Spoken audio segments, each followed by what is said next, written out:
At 11:47 p.m. on Christmas Eve, Caleb Hayes heard a knock that would shatter every wall he'd built around his broken heart.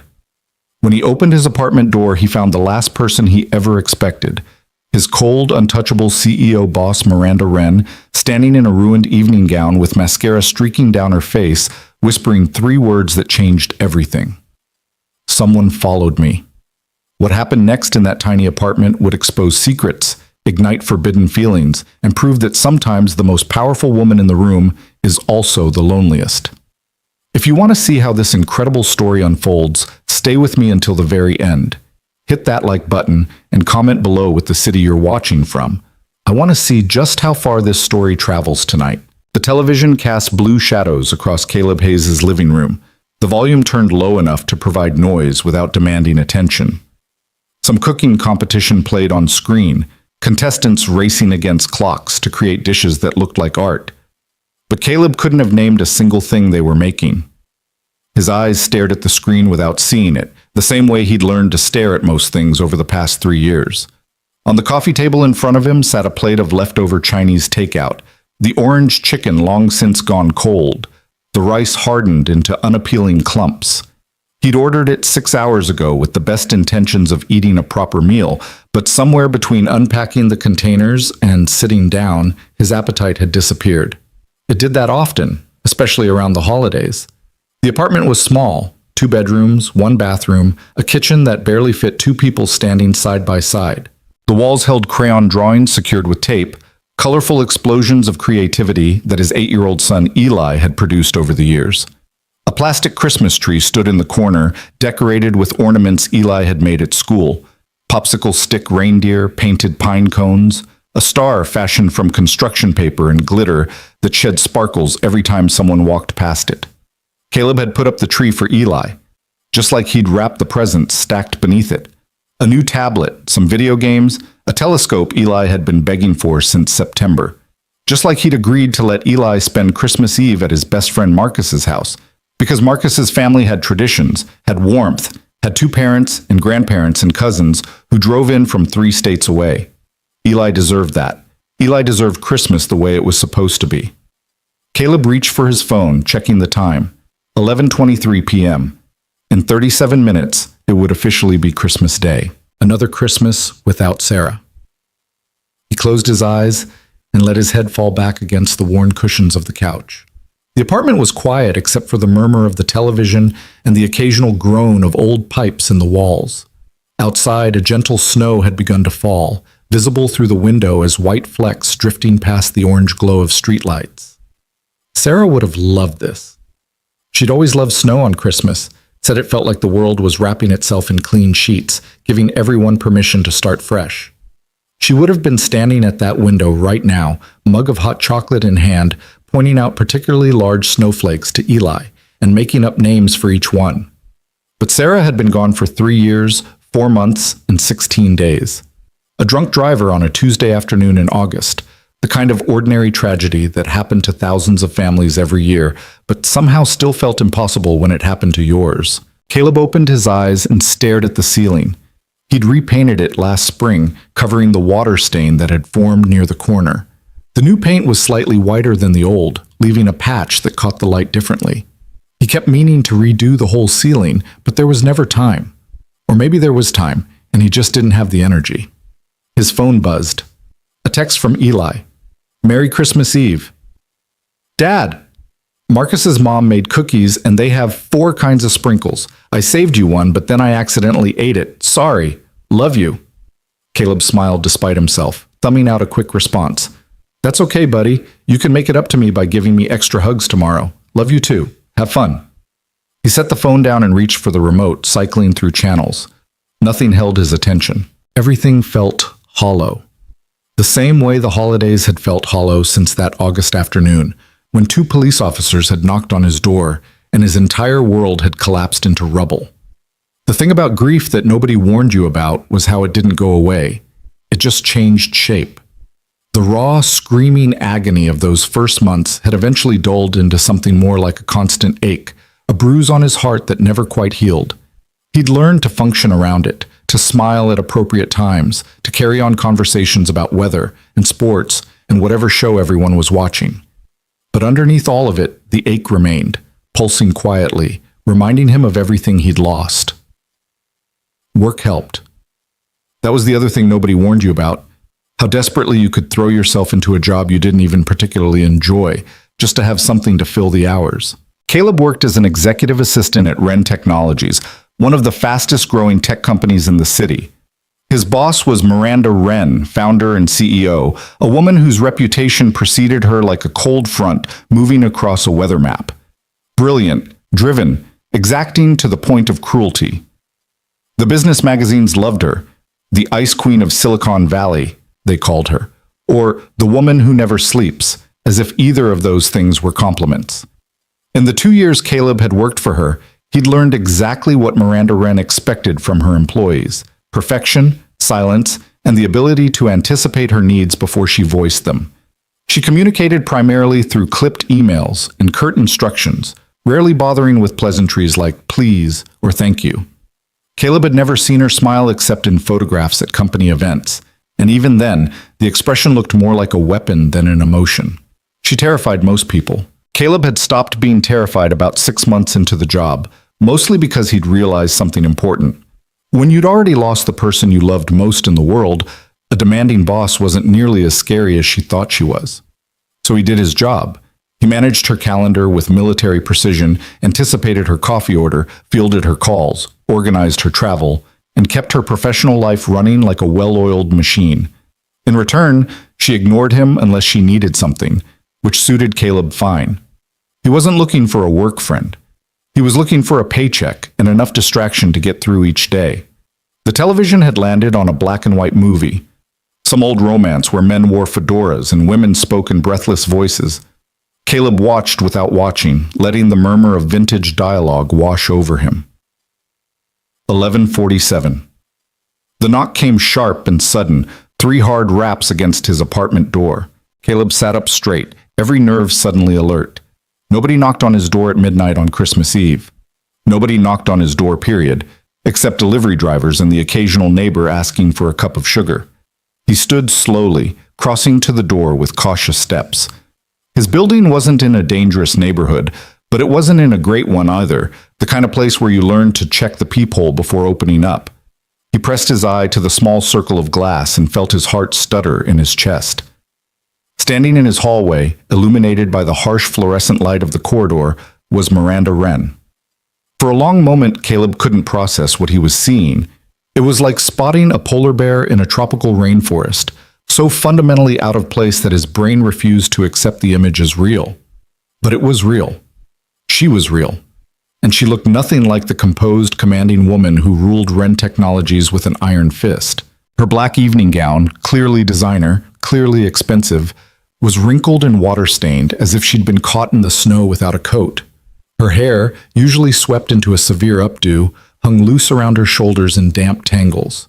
Her makeup, typically flawless, had smudged beneath her eyes, leaving dark streaks down her cheeks that might have been mascara or might have been tears. She looked terrified. Caleb unlocked the door and pulled it open. "Ms. Wren?" "Caleb." Her voice came out ragged, stripped of its usual commanding edge. "I'm sorry. I know this is... I didn't know where else to go." "What happened? Are you hurt?" She shook her head quickly, but the motion seemed uncertain, as if she wasn't entirely sure of the answer. "No, I don't think so. I was at the Hoffman Foundation gala downtown. When I left, I noticed a car, black sedan. It followed me for blocks. Every turn I made, it made. I didn't want to go home. If someone knows where I live..." She stopped, pressing a hand to her forehead. "I'm not making sense." "You're making sense." Caleb stepped back from the doorway. "Come inside." She hesitated, and for the first time since he'd known her, Caleb saw uncertainty cross her face. Not the calculated consideration of a CEO weighing options, but genuine human doubt, the look of someone who had no idea what to do next. "Please," he added, "it's freezing out there." Miranda crossed the threshold into his apartment, and Caleb closed the door behind her, turning the deadbolt with a solid click. She stood in his living room like a displaced statue, taking in the second-hand couch, the cluttered coffee table, the plastic Christmas tree with its handmade ornaments. Her gaze landed on one of Eli's drawings, a crayon rocket ship surrounded by purple stars, and something flickered in her expression. Recognition, maybe, or confusion, as if she'd stepped into a world that operated by rules she didn't understand. "Can I get you something?" Caleb asked. "Water? Tea? I think I have some hot chocolate somewhere." Water would be fine. He moved to the kitchen, filling a glass from the tap. When he returned, Miranda hadn't moved from her spot near the door. She accepted the glass with both hands, her fingers trembling slightly around it. "Have you called the police?" Caleb asked. "And tell them what? That a car drove behind mine for a few blocks?" She took a small sip of water. It could have been nothing. A coincidence. Someone going the same direction. "But you don't think it was?" Her jaw tightened. "No, I don't." Caleb moved to the window, keeping to the side of the frame as he peered down at the street below. The snow was falling harder now, beginning to accumulate on parked cars and sidewalks. The street was mostly empty, a few scattered vehicles parked along the curb, their windshields gathering white. And then he saw it. 2 buildings down, tucked beneath the shadow of a large oak tree, a black sedan sat idling. Its headlights were off, but the running lights glowed faintly red, and exhaust puffed from its tailpipe in small clouds that disappeared into the night. "There's a car," Caleb said quietly. "Black sedan, sitting 2 buildings down." Miranda set down the water glass with a clatter. "Let me see." "No." Caleb held up a hand. "Stay away from the window. If they're watching the building, there's no reason to confirm you're here." She stopped mid-step, processing his words. Then something shifted in her expression, the first crack in her armor of control. "This is insane. This is absolutely insane. I'm standing in my assistant's apartment at midnight because I'm afraid to go home. What kind of—" "Ms. Wren." "Miranda." The correction came automatically, surprising both of them. She pressed her fingers to her temples. "If we're doing this, if I'm hiding in your living room like some... just call me Miranda, please." Miranda. The name felt strange on his tongue, too intimate for the woman who had spent 2 years treating him like a particularly useful piece of office equipment. "Why don't you sit down? I'll keep an eye on the car." She moved to the couch, perching on the edge of the cushion as if afraid to fully commit to sitting. Her gaze drifted back to the plastic Christmas tree, lingering on the construction paper star at its top. "Your son made that? The star?" "Yeah, 2 years ago. He was very proud of it." "It's—" She paused, searching for the right word. "Earnest. That's one way to describe it." Caleb allowed himself a small smile. He used an entire bottle of glitter glue. "I'm still finding sparkles in the carpet." Miranda's lips twitched. Not quite a smile, but closer than anything he'd ever seen from her at work. "I remember glitter. From when I was young. My mother hated it. Said it got everywhere and never came out." "Sounds like my experience." "We weren't allowed to use it. Too messy." She spoke the words flatly, without self-pity, but something in her tone made Caleb's chest tighten. He glanced back at the window. The black sedan remained in place, a dark shape against the accumulating snow. "They're still there," he reported, "not moving. Maybe they're waiting for me to come out. Or maybe they just pulled over to check their phone. We don't know for sure that—" "I know," Miranda's voice hardened. "I've survived in this industry for 15 years. I've had competitors try to steal my technology, sabotage my products, poach my employees. I know when something feels wrong. That car followed me. They followed me to a gala, waited for hours, and followed me when I left. That's not a coincidence." Caleb didn't argue. He'd learned to read people in the years since Sarah's death. It was a survival skill, a way of navigating a world that suddenly felt unpredictable and dangerous. And what he read in Miranda's face was genuine fear, the kind that lived beneath calculated decisions and strategic thinking. She was scared.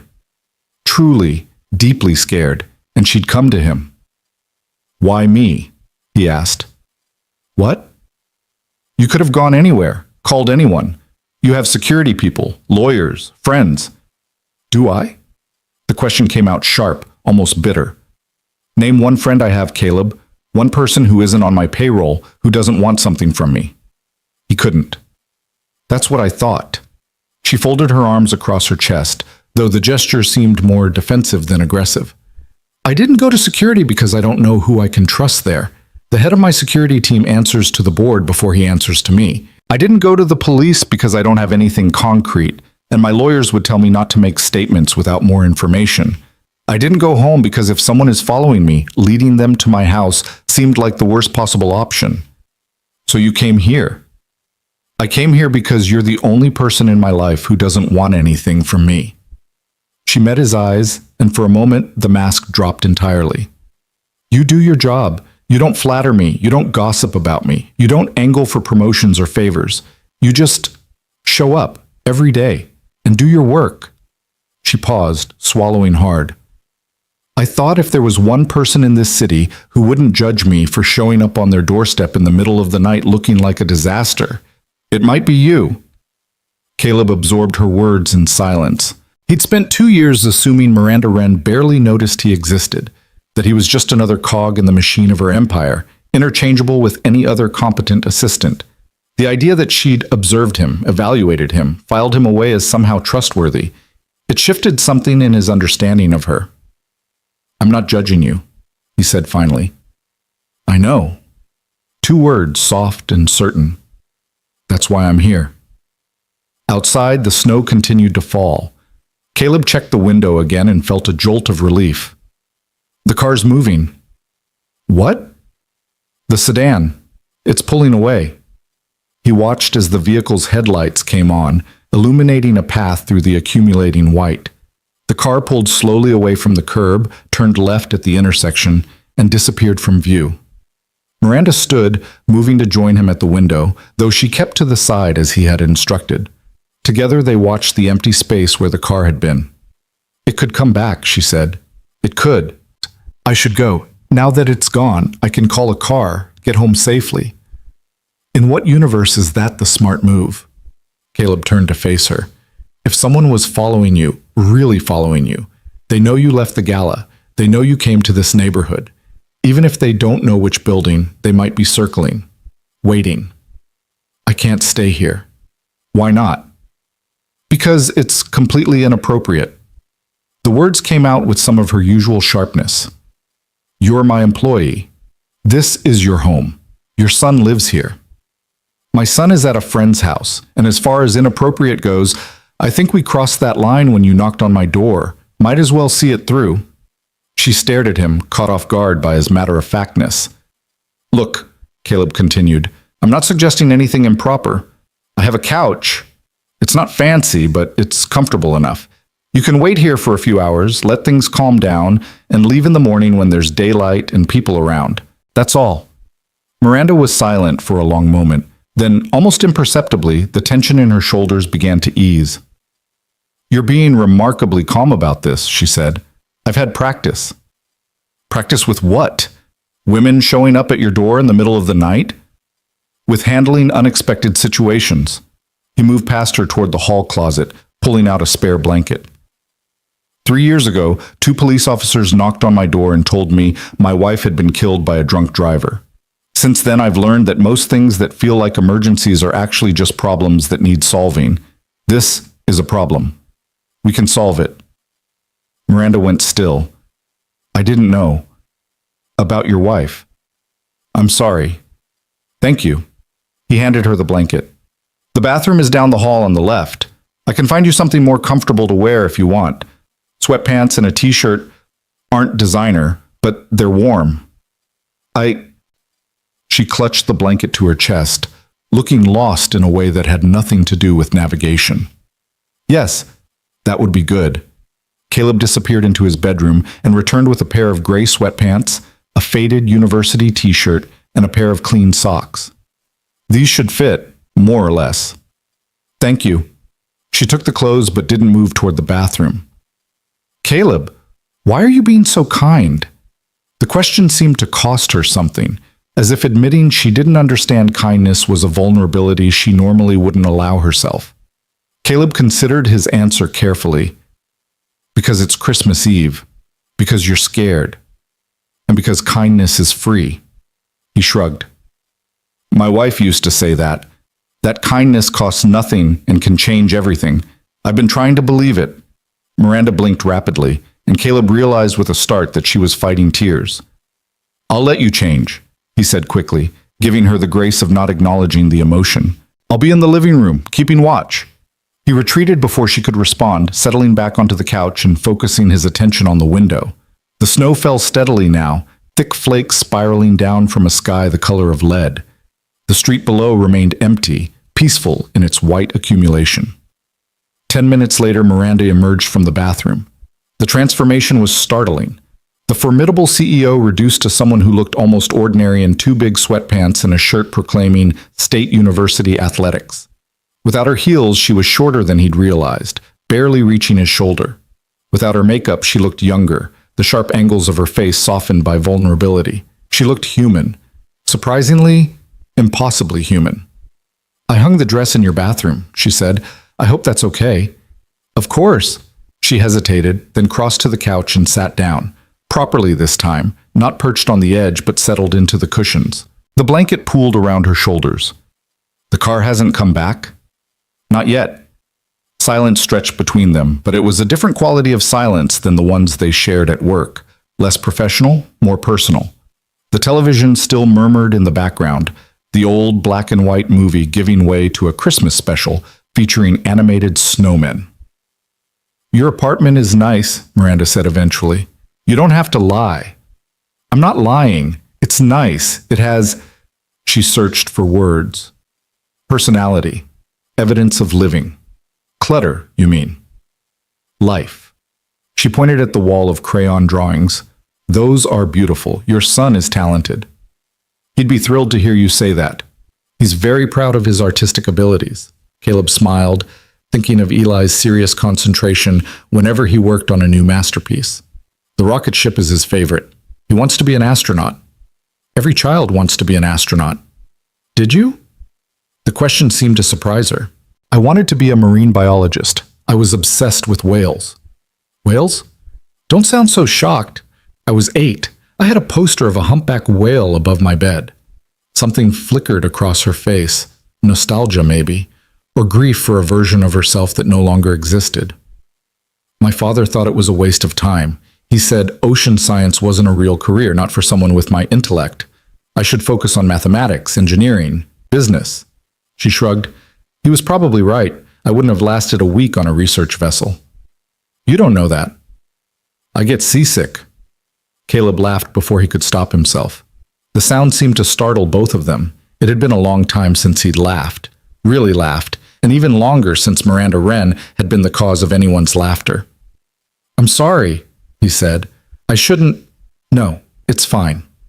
And then something extraordinary happened. Miranda smiled. A real smile. Small and uncertain, but genuine. It is funny. It is the great Miranda Wren, brought down by mild waves. I won't tell anyone. You'd better not. But there was no real threat in her voice. Just tired humor, the kind that surfaced when all other defenses had been exhausted.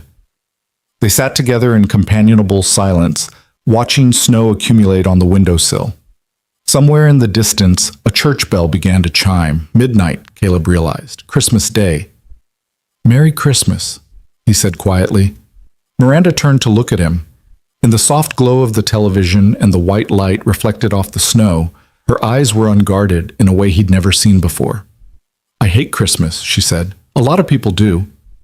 Not like this. Not just the commercialism or the forced cheer. She pulled the blanket tighter around her shoulders. I hate it because it reminds me of everything I don't have.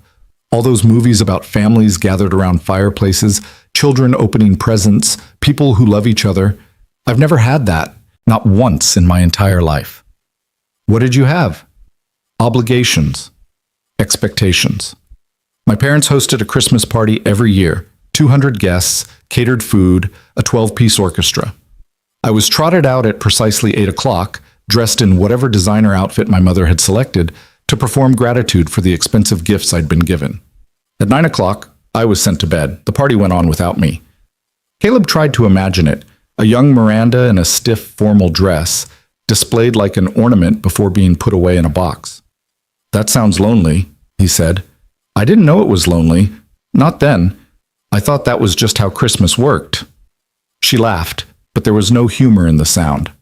It wasn't until I was older, in college, when I saw how other people lived, that I realized what I'd missed. By then, it was too late. I didn't know how to have a real Christmas. I still don't. It's not too late. Isn't it? She gestured around the small apartment.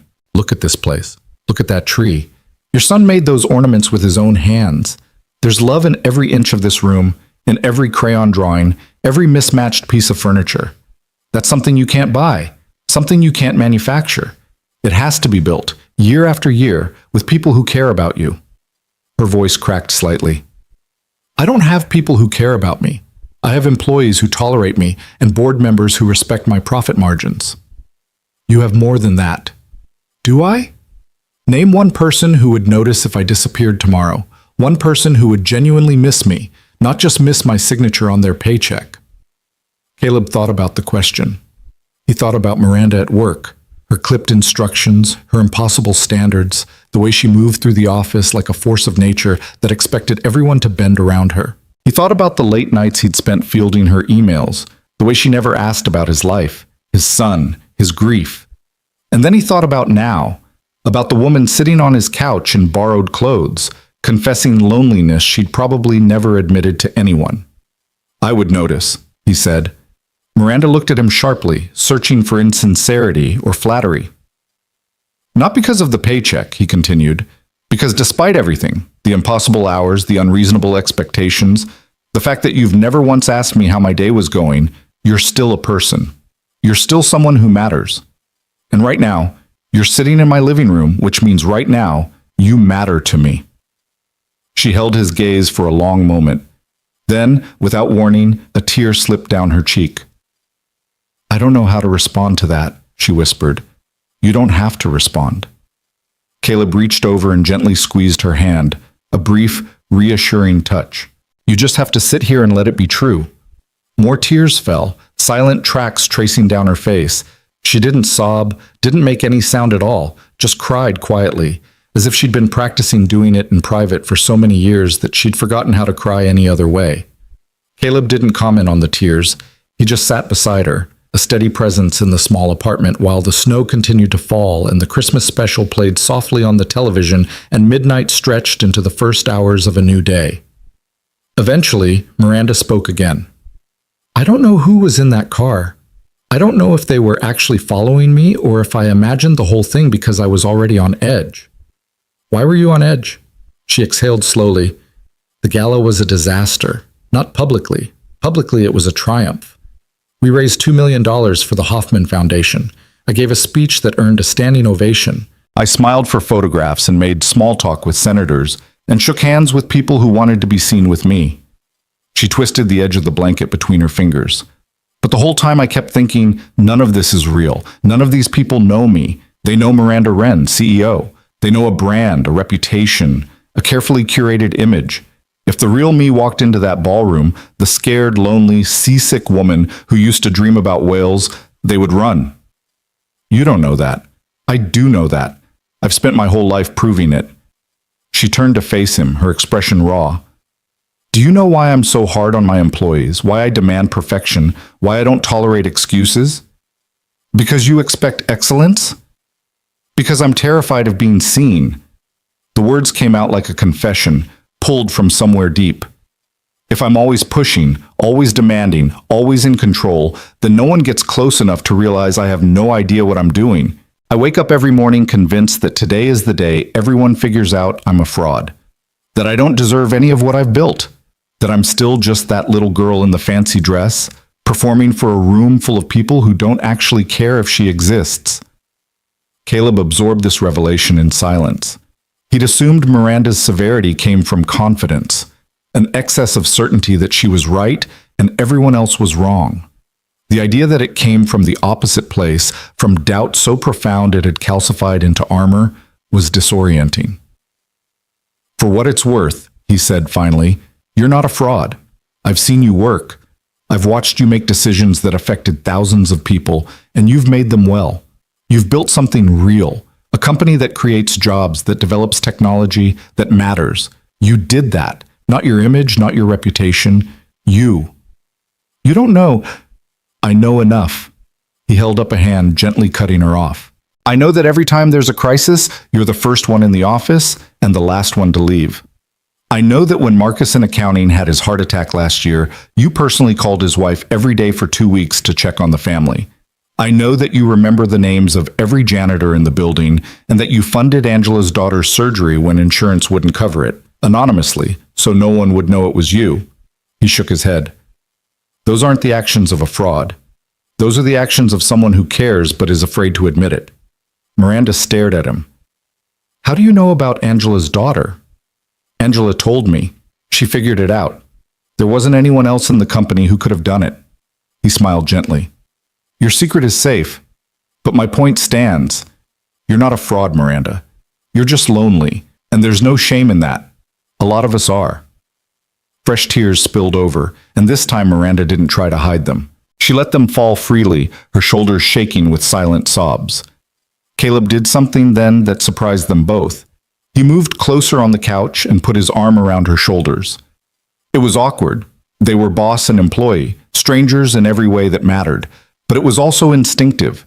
The same gesture he would have offered to anyone crying on his couch at midnight on Christmas Eve. Miranda stiffened initially, unused to being touched in any way that wasn't a handshake or a staged photo opportunity. But after a moment, she relaxed against him, letting herself be held. I'm sorry, she choked out. I didn't mean to. This isn't. It's okay, Caleb said. Whatever this is, it's okay. They sat like that for a long time.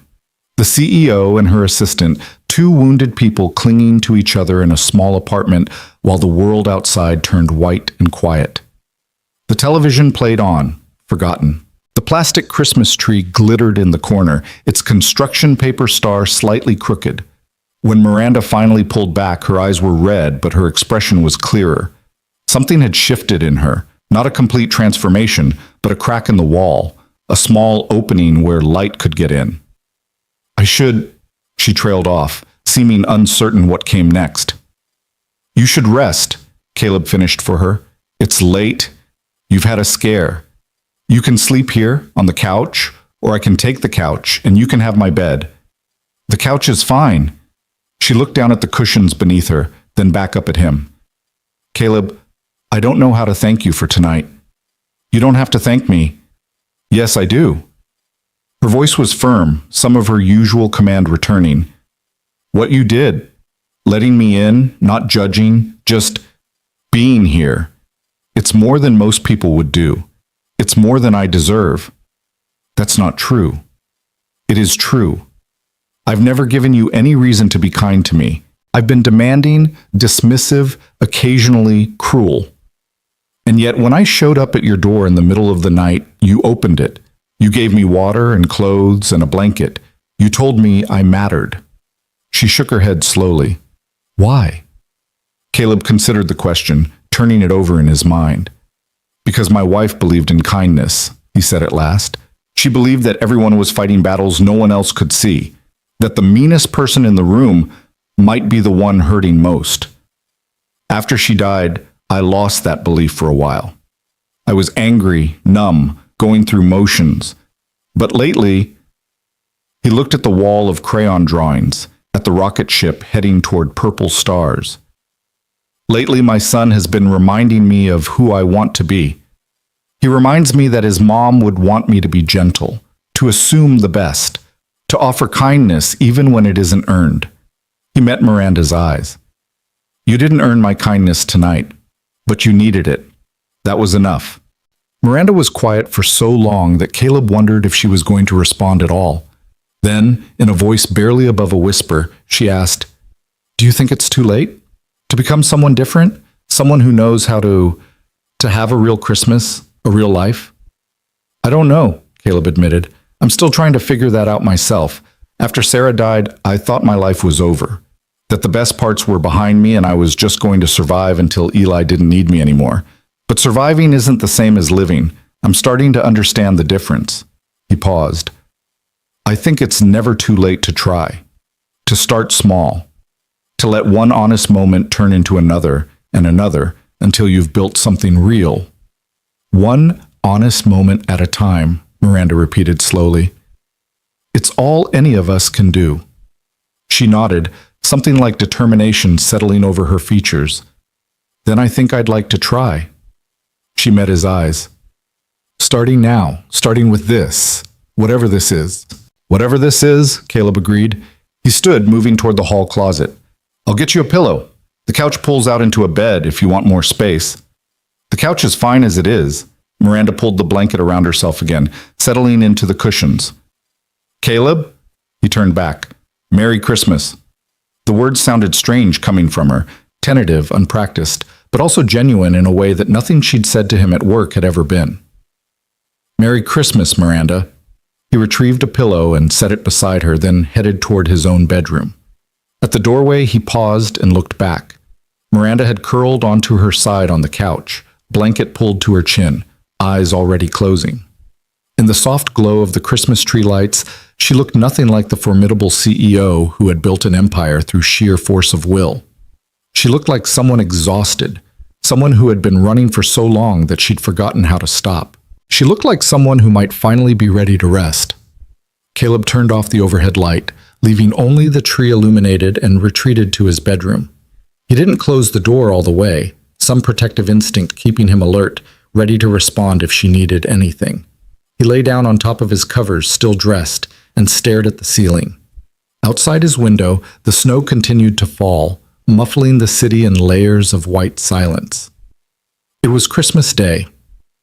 His son would come home tomorrow, bursting with stories about Marcus's family and 4 kinds of sprinkles. There would be presents to open, breakfast to make, a life to continue living. But for now, in this strange suspended moment between midnight and morning, Caleb Hayes lay awake thinking about walls. The ones he'd built around his grief, the ones Miranda had built around her fear, the ways they'd both been hiding from a world that asked too much and offered too little. He thought about kindness as a currency, about small moments that could change everything, about a woman who had spent her whole life achieving and never once learned how to simply be. He didn't know what tomorrow would bring. He didn't know if Miranda would return to her usual coldness, if tonight would become something they never mentioned, a strange dream both had agreed to forget. But he knew one thing. For the first time in 3 years, 4 months, and 16 days, he didn't feel entirely alone. And somehow, impossibly, neither did she. The snow fell softly outside, covering the city in white, and somewhere in the silent apartment 2 wounded hearts beat in something approaching peace. The gray light of Christmas morning crept through the window, painting the small apartment in muted tones of silver and white.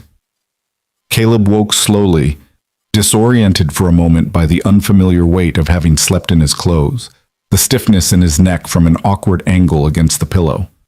Then memory rushed back, the knock at midnight, the woman in the ruined evening gown, the tears and confessions that had stretched into the small hours. He sat up quietly, listening. The apartment was silent except for the soft hum of the refrigerator and the distant sound of a snowplow scraping down a nearby street. He glanced at his phone. 7:23 a.m. Eli wouldn't be home until noon, when Marcus's mother had promised to drop him off. Caleb moved to his bedroom door and eased it open, peering into the living room. Miranda was still there. She lay curled on the couch, the blanket pulled tight around her shoulders, her hair fanned across the pillow in dark waves. In sleep, her face had lost the tension that seemed permanently etched into her features during waking hours. She looked younger, softer, almost peaceful, a version of herself that the business world never got to see. Caleb watched her for a moment, something complicated stirring in his chest. Then he moved quietly to the kitchen, careful to avoid the floorboard near the refrigerator that always creaked. He started coffee first, the old percolator gurgling to life with its familiar morning sounds. Then he opened the refrigerator and assessed his options. Eggs, cheese, some vegetables that were still fresh enough to use. He could make an omelet. Everyone liked omelets. He was whisking eggs in a bowl when he heard movement behind him. "You're making breakfast." Miranda's voice was rough with sleep, stripped of its usual commanding tone. Caleb turned to find her standing in the doorway of the kitchen, still wrapped in the blanket, her borrowed clothes rumpled from a night on the couch. "I am," he confirmed. "I hope you like omelets." "I don't usually eat breakfast." Then you're missing the best meal of the day. He gestured toward the small table tucked against the wall. Sit. Coffee's almost ready. She hesitated, seeming uncertain about accepting another kindness. Then she pulled out a chair and lowered herself into it, arranging the blanket around her shoulders like a shawl. I should leave, she said. I've imposed enough. You haven't imposed at all. Caleb poured her a cup of coffee and set it in front of her. Cream? Sugar? Black is fine. She wrapped her hands around the mug, absorbing its warmth. Caleb, about last night, you don't have to explain anything. I want to. She took a sip of coffee, her eyes fixed on the dark surface of the liquid. I don't know what came over me. I'm not usually. I don't usually fall apart like that. I don't show up at employees' homes in the middle of the night crying about my childhood. Maybe you should do it more often. She looked up sharply, searching his face for mockery. Finding none, she shook her head slowly. That's not how my life works. How does your life work? Efficiently. The word came out flat, almost bitter. I wake up at 5. I exercise for an hour. I review overnight reports while eating a protein bar that tastes like cardboard. I'm in the office by 7, and I don't leave until the work is done, which means I rarely leave before 9.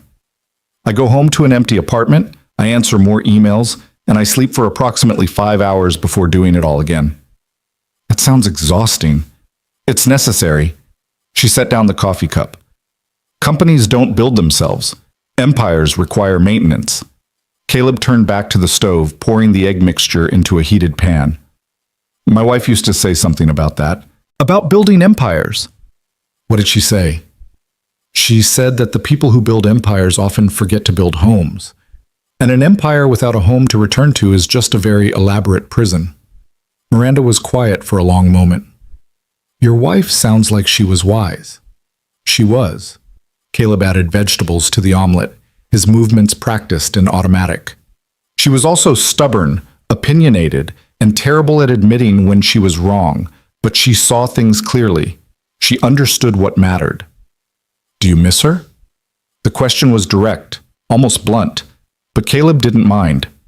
There was something refreshing about Miranda's lack of social niceties. She asked what she wanted to know, without softening or deflection. Every day, Matt, he said. Every single day. But it's different now than it was at first. In the beginning, the missing was like drowning, constant, overwhelming, impossible to escape. Now it's more like a scar. It's always there, it still hurts sometimes, but I've learned to move around it. Does it ever stop hurting? Caleb considered the question as he flipped the omelet. I don't think so. Not completely. But the hurt becomes part of you, and you become someone who can carry it. That's not the same as it going away, but it's something. He plated the omelet and set it in front of her, then started on a second one for himself. Miranda looked down at the food, golden eggs folded around cheese and vegetables, steam rising gently. I can't remember the last time someone made me breakfast. Then it's long overdue. She picked up her fork, took a tentative bite, and something in her expression shifted. This is good. Don't sound so surprised. I'm not surprised.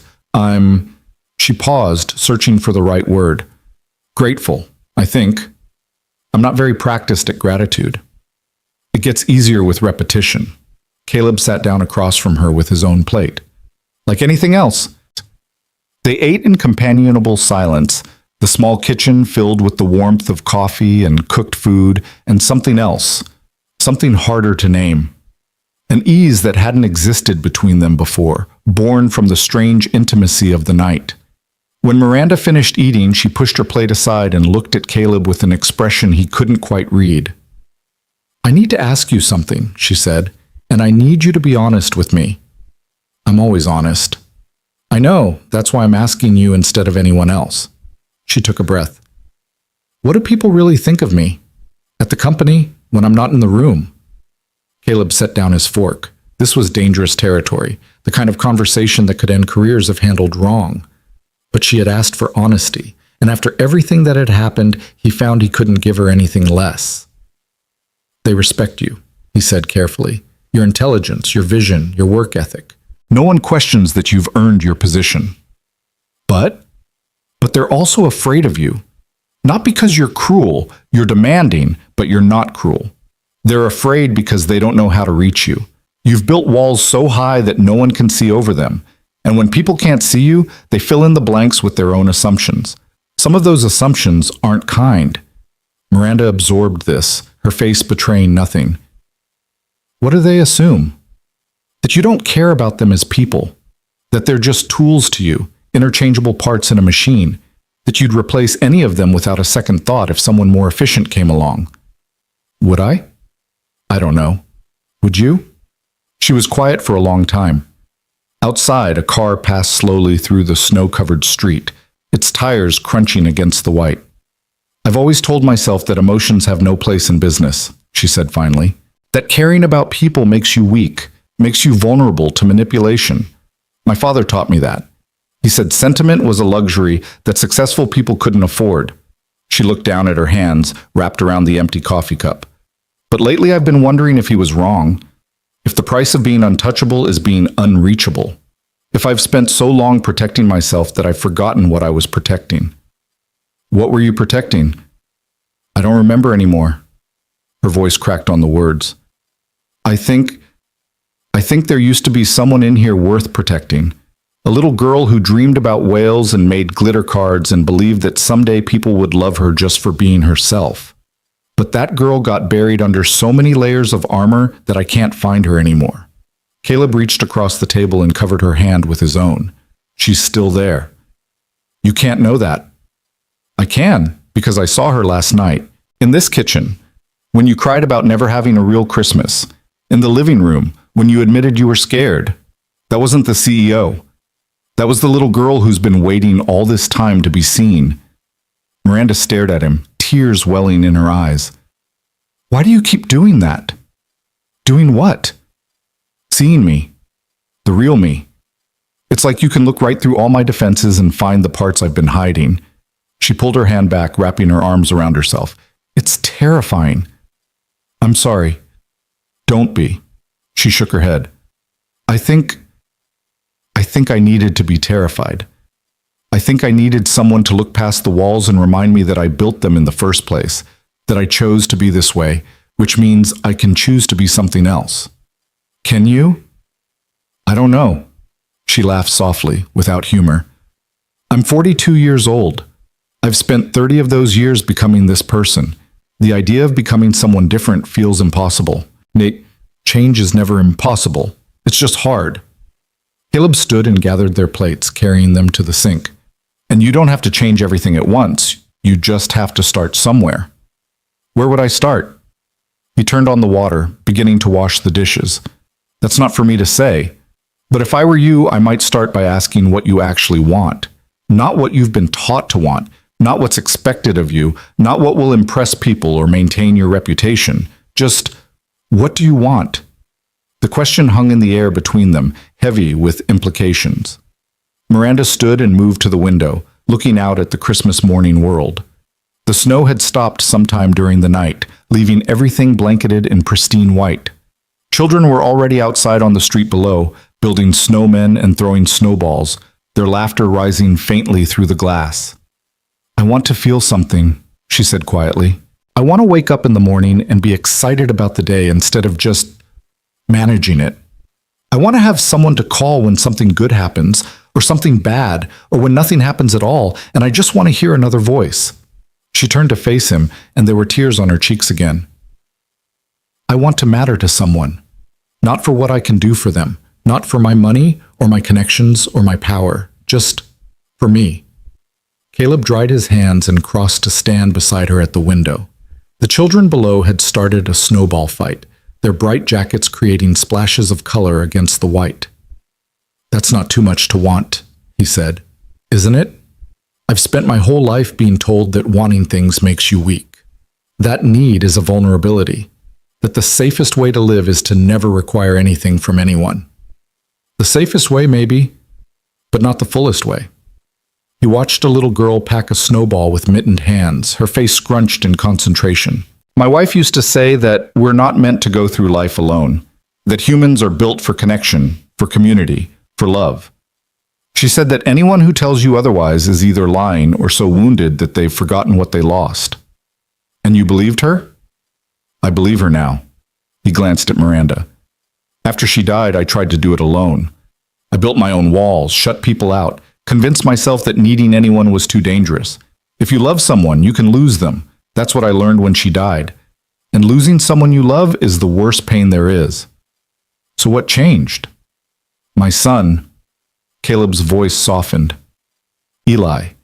He needed me, and I couldn't shut him out no matter how much I wanted to protect myself. And in taking care of him, in loving him even though it scared me, I realized something important. What? That love isn't weakness. Love is the whole point. All the walls we build, all the armor we wear, they're supposed to protect us, but they end up trapping us instead. The only way out is to risk loving again, even knowing it might hurt. Miranda turned to face him fully, her expression raw and open in a way he'd never seen it work. Is that what you're doing? Risking. I'm trying. It's hard. Some days I want to retreat back behind the walls and stay there forever. But Eli deserves better than a father who's too afraid to live. And I think... He hesitated, aware that he was crossing into territory neither of them had mapped. I think I deserve better too. The words sat between them, charged with meaning. Caleb, Miranda's voice was barely above a whisper. What's happening here? I don't know. It was the most honest thing he could say. I don't know what this is.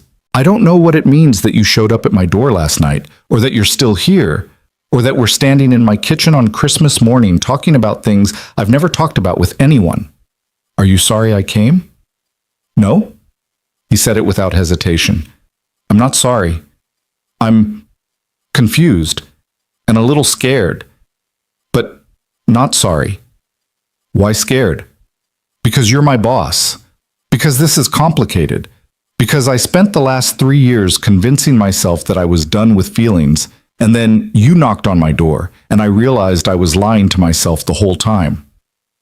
Miranda took a small step toward him. What do you feel? I feel like I'm waking up, like I've been sleepwalking through my life and suddenly there's color again, and sound and sensation. I feel like I could be hurt worse than I've ever been hurt before, and I feel like that might be worth it. She reached up and touched his face, tentatively, as if he might dissolve under her fingers. I've never had anyone look at me the way you do. Like I'm worth seeing. You are worth seeing. You barely know me. I know more than you think. He covered her hand with his own, holding it against his cheek. I know that you work harder than anyone I've ever met, but you're terrified that it's still not enough. I know that you remember every employee's name and you funded a surgery for a woman you've never had a real conversation with.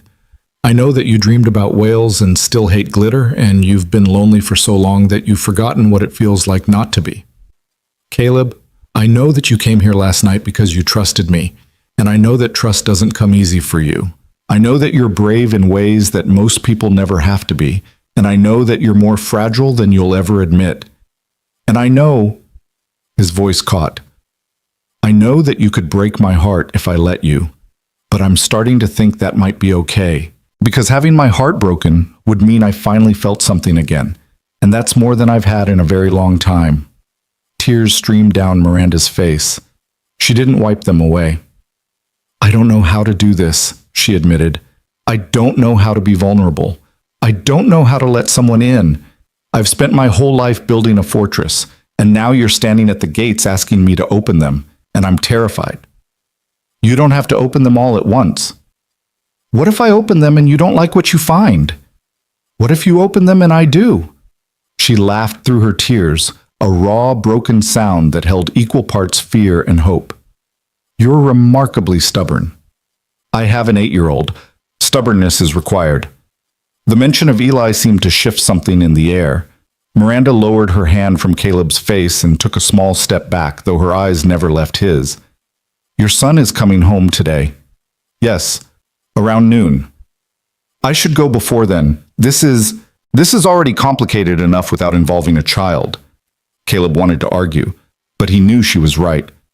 Whatever was happening between them, whatever strange alchemy, had formed in the crucible of one strange night. Eli couldn't be part of it. Not yet. Maybe not ever. I'll call you a car, he said. I can arrange my own transportation. I know you can. But let me do this. Please. She hesitated, then nodded slowly. Okay. He pulled out his phone and ordered a car, then looked around the apartment. Do you want your dress? I can get it from the bathroom. Keep it. Something flickered across her face. I don't want to see that dress again. It represents everything I was running from last night. I'll donate it. Fine. She began folding the blanket she'd slept under, her movements precise and controlled. The CEO mask was sliding back into place, though it fit differently now, less seamlessly, with visible cracks where the real Miranda had begun to show through. Caleb, I need to ask you something. Anything. What happens now, tomorrow, when we're both back at work? When I'm sitting in my office and you're at your desk and everything that happened tonight is supposed to somehow coexist with quarterly reports and budget meetings? I don't know. That's not a very reassuring answer. It's the only honest one I have. He took the folded blanket from her and set it on the couch. I don't know what happens next. I don't know if we pretend this never happened, or if we acknowledge it, or if we try to figure out what it means. But I do know one thing. What? I don't want to pretend, even if that's the easier option, even if that's what makes sense professionally. I don't want to go back to being strangers who share an office. We were never strangers, weren't we? She considered this. Maybe we were strangers who spent 2 years not seeing each other clearly, but we're not strangers now. No, we're not. They stood in the living room, neither moving toward the door. The Christmas tree lights had been left on all night, casting the same soft glow that had witnessed their confessions hours before. In the daylight, the plastic tree looked cheaper, the ornaments more obviously homemade, but somehow that only made it more beautiful. Thank you, Miranda said quietly. For everything, for opening your door, for listening, for not judging, for seeing me. Thank you for trusting me enough to knock. She smiled, a real smile, though tinged with sadness. I should get my phone. I left it in the bathroom last night. I'll get it. Caleb moved down the hall, returning a moment later with her phone and the borrowed socks she'd left by the couch. Your car should be here in about 10 minutes. Plenty of time. But she made no move to prepare for departure. Instead, she stood by the window again, looking out at the snow-covered world. It's beautiful out there. It is. When I was a child, I used to wish for snow on Christmas. We lived in a warm climate, California, so it almost never happened. But I would close my eyes and wish for it anyway. I thought that snow would make everything magical, would transform my house into one of those places where families laughed and opened presents and loved each other. Did it ever snow? Once, when I was 9, I woke up on Christmas morning and there was snow on the ground, just a dusting, barely enough to cover the grass, but I thought it was the most beautiful thing I'd ever seen. I ran outside in my nightgown before anyone else was awake, and I just stood there, watching the sun come up over the white. What happened? My mother came out and yelled at me for being outside without proper clothing, said I would catch pneumonia, made me come inside and take a hot bath. Miranda's voice was matter-of-fact, without self-pity. I never wished for snow again after that. But it snowed last night. Yes. She turned to face him. It did. They looked at each other across the small living room, the CEO and her assistant, two people who had stumbled into something neither had expected. Miranda. Caleb's voice was low, intent. When you go back to your life, to your apartment and your office and your empire, I want you to remember something. What? That little girl who wished for snow? She's still in there, and she still deserves to have her wishes come true. Don't bury her again. Don't let the armor win. Miranda's eyes glistened. And what about you? What will you remember? I'll remember that kindness isn't weakness, that letting someone in, even when it's scary, is worth the risk.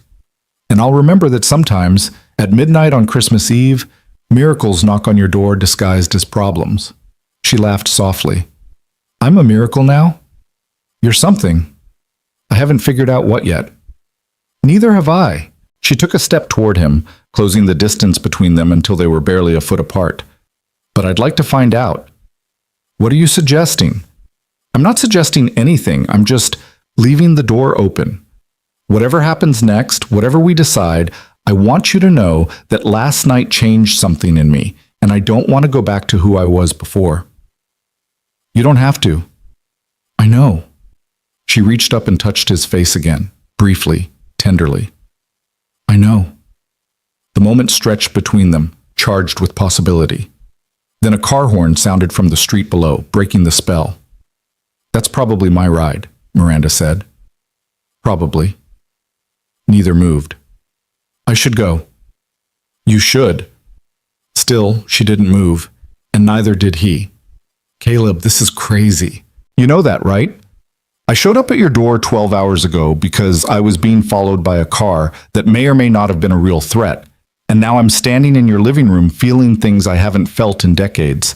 This isn't normal. This isn't how relationships, whatever kind of relationship this is, are supposed to begin. Maybe not. He reached out and took her hand, threading his fingers through hers. But when has anything about either of our lives been normal? You built a tech empire. I lost my wife to a drunk driver. We both know that life doesn't follow scripts. Maybe this is exactly how it's supposed to be. Messy, unexpected, terrifying. Maybe the best things always are. The car horn sounded again. Miranda squeezed his hand once, then released it. I'll see you at work. After the holiday. I'll be there. We'll figure this out, whatever it is. We will. She moved towards the door, picking up her clutch purse from where it had spent the night on the kitchen counter. At the threshold, she paused and looked back. Merry Christmas, Caleb. Merry Christmas, Miranda. And then she was gone, the door closing softly behind her, her footsteps fading down the hallway. Caleb stood motionless for a long moment, listening to the silence she left behind. He moved to the window and watched her emerge from the building below, a figure in gray sweatpants and a university t-shirt, climbing into a black town car as if it were the most natural thing in the world. The car pulled away, leaving fresh tracks in the pristine snow. Caleb stayed at the window long after the car had disappeared, watching the neighborhood come to life around him. More children spilled out of nearby buildings, joined by parents clutching coffee cups, everyone reveling in the rare gift of a white Christmas. His phone buzzed. A text from an unknown number. Thank you for the snow. He smiled, saving the number under a new contact, not Ms. Wren or boss, but simply Miranda. 3 hours later, the doorbell rang with a very different kind of energy. Caleb opened it to find Eli practically vibrating with excitement, Marcus's mother standing behind him with an amused expression. Dad! Eli threw himself into Caleb's arms. It snowed!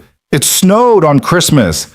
Marcus and I built the biggest snowman ever this morning. Well, Marcus's dad helped, and we put a carrot nose on it and buttons for eyes, and Mrs. Patterson said it was the best snowman she'd ever seen.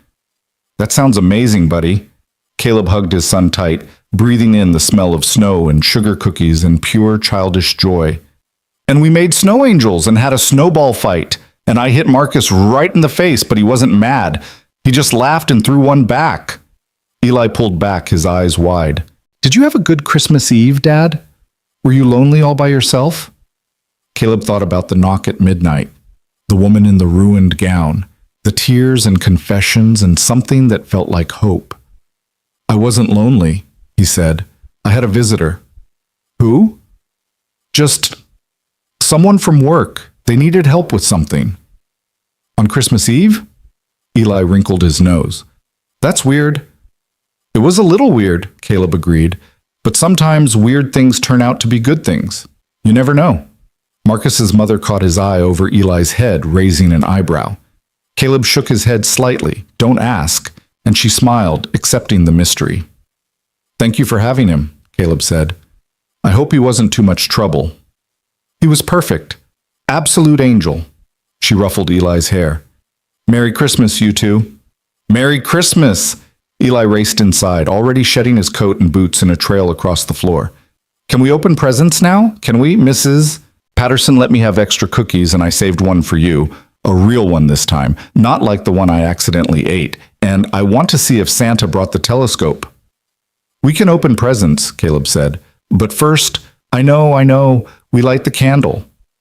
It was a tradition they'd started after Sarah died, lighting a candle in her memory before opening Christmas presents, taking a moment to include her in the celebration even though she was gone. The first year, Eli had cried through the whole thing.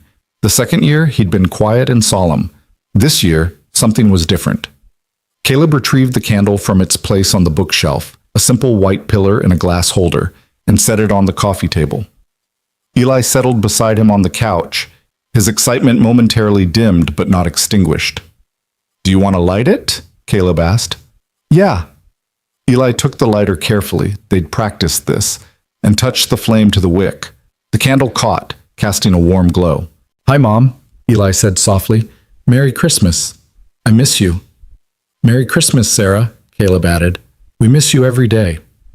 They sat in silence for a moment, watching the flame dance. Then Eli looked up at his father with a thoughtful expression. "Dad?" "Yeah, buddy?" "Do you think Mom would want us to be happy, even without her?" The question hit Caleb like a wave, unexpected and powerful. "Why do you ask?" "Marcus's grandmother died last year, and his mom told him that his grandmother would want him to be happy, that she wouldn't want him to be sad forever. And I was thinking, that's probably what Mom would want too, right?" Caleb pulled his son close, feeling tears prick at his eyes.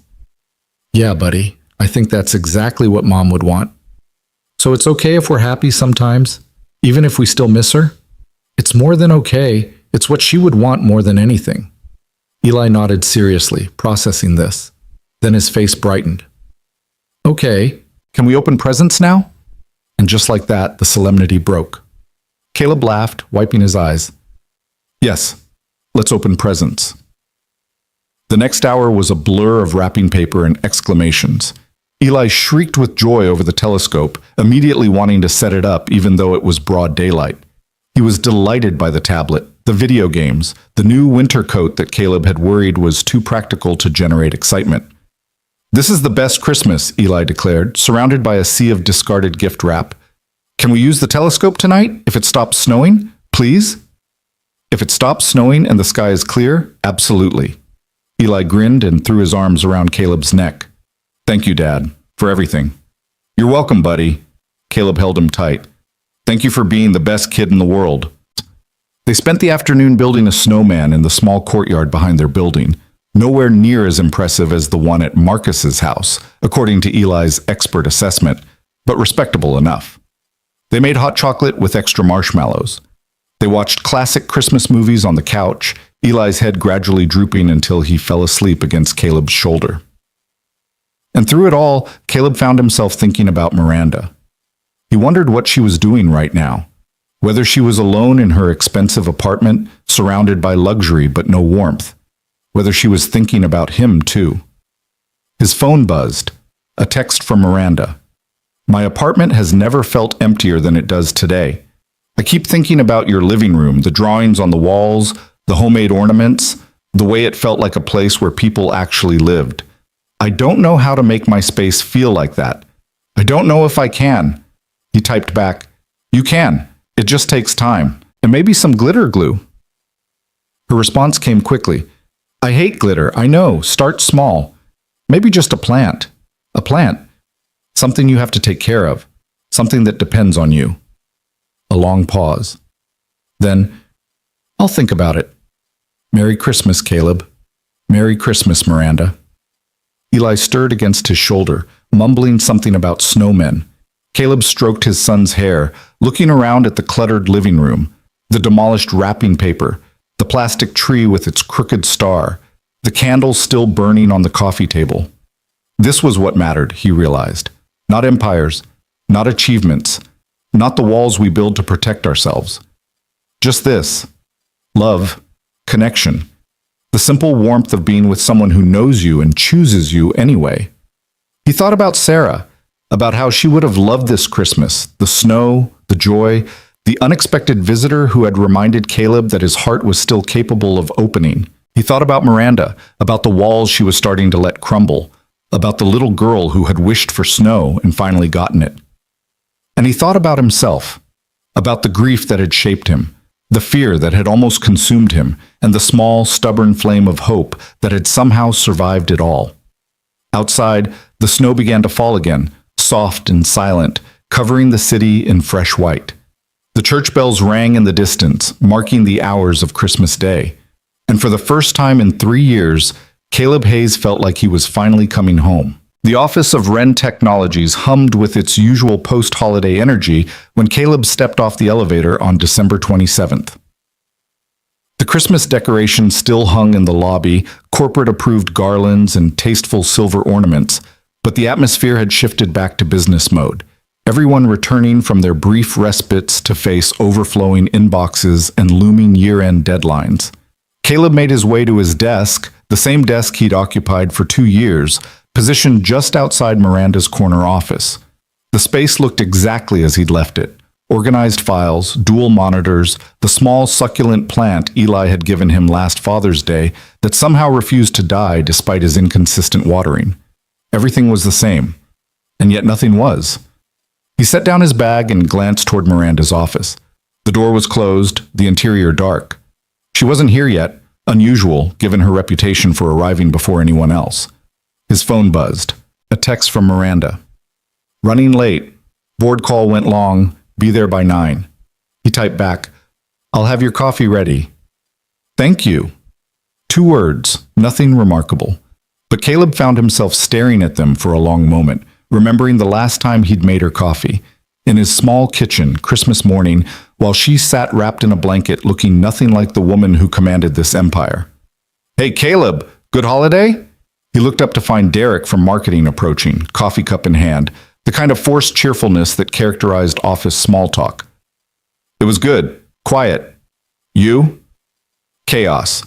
4 kids, 2 sets of in-laws, 1 very confused dog who ate most of the gingerbread house." Derek laughed. "You know how it is. Anyway, heard the Ice Queen is in a mood this morning. Board meeting apparently didn't go well. Heads up." Caleb bristled at the nickname but kept his expression neutral. "Thanks for the warning." Derek moved on, oblivious to the shift in Caleb's demeanor. The Ice Queen. That was what they called her behind her back. Had been calling her for years. Caleb had used the term himself, once or twice, in the early days before he'd settled into the neutral professionalism that defined his approach to the job. But now the nickname felt wrong, like a shoe that no longer fit. He'd seen behind the ice. He knew what it was protecting. At precisely 9:03, the elevator doors opened and Miranda Wren strode into the office. She looked immaculate, as always, tailored gray suit, hair swept into its customary updo, expression sharp and focused. Nothing about her appearance suggested that 4 days ago she'd been crying on his couch in borrowed sweatpants, confessing loneliness to a man she barely knew. Their eyes met briefly as she passed his desk. Something flickered in her gaze, recognition, acknowledgement, the weight of shared secrets, but it was gone so quickly that Caleb wondered if he'd imagined it. "Good morning, Miss Wren," he said, defaulting to professional distance. "Good morning." She paused at her office door. "I need the quarterly projections on my desk in 20 minutes, and clear my afternoon. I have a personal matter to attend to." "Of course." She disappeared into her office, the door closing with a soft click. Caleb stared at the closed door, feeling the strange dissonance of being back in their old dynamic. Ms. Wren and Caleb, CEO and assistant, as if Christmas Eve had never happened at all. His phone buzzed again. Another text from Miranda. "I'm sorry, being formal feels wrong, but I don't know how else to do this here. Can we talk later? Not here, somewhere private." Relief flooded through him. She felt it too, the strangeness, the disconnect between what they'd shared and what they had to pretend. "Name the place and time," he typed back. "I'll be there. There's a coffee shop on Maple Street, 3 blocks from here. 7 p.m.? I'll be there." He put his phone away and turned to his computer, pulling up the quarterly projections with the efficiency that had always defined his work. Whatever was happening between them, whatever strange territory they were navigating, the job still had to get done. The day passed in a blur of spreadsheets and meetings and the 1,000 small tasks that kept Wren Technologies running smoothly. Caleb watched Miranda through the glass walls of her office, saw her on calls, reviewing documents, conducting meetings with the kind of controlled intensity that had built her reputation. To anyone else, she looked exactly the same as always. But Caleb noticed things he'd never noticed before. The way she rubbed her temples when she thought no one was watching. The moments when her gaze drifted to the window, unfocused, as if she were somewhere else entirely. The almost imperceptible softening of her expression when she thought she was alone. At 4:30, she emerged from her office, bag in hand. "I'm leaving for my appointment," she told Caleb, her voice pitched for the nearby employees to hear. "Forward anything urgent to my phone." "Yes, Ms. Wren." She walked past him toward the elevator, close enough that he caught a faint trace of her perfume, something expensive and subtle that he'd never consciously noticed before, but now recognized instantly. At the elevator, she turned back. Their eyes met across the office, and for just a moment, her mask slipped. A small smile, barely there, just for him. Then the elevator doors opened, and she was gone. The coffee shop on Maple Street was small and warm, tucked between a bookstore and a dry cleaner in a neighborhood that catered more to locals than the business crowd. Caleb arrived at 6:50, wanting to be there first, wanting to have a moment to prepare for whatever was coming. He chose a booth in the back corner away from the windows and ordered a coffee he had no intention of drinking. His hands felt restless, his thoughts scattered.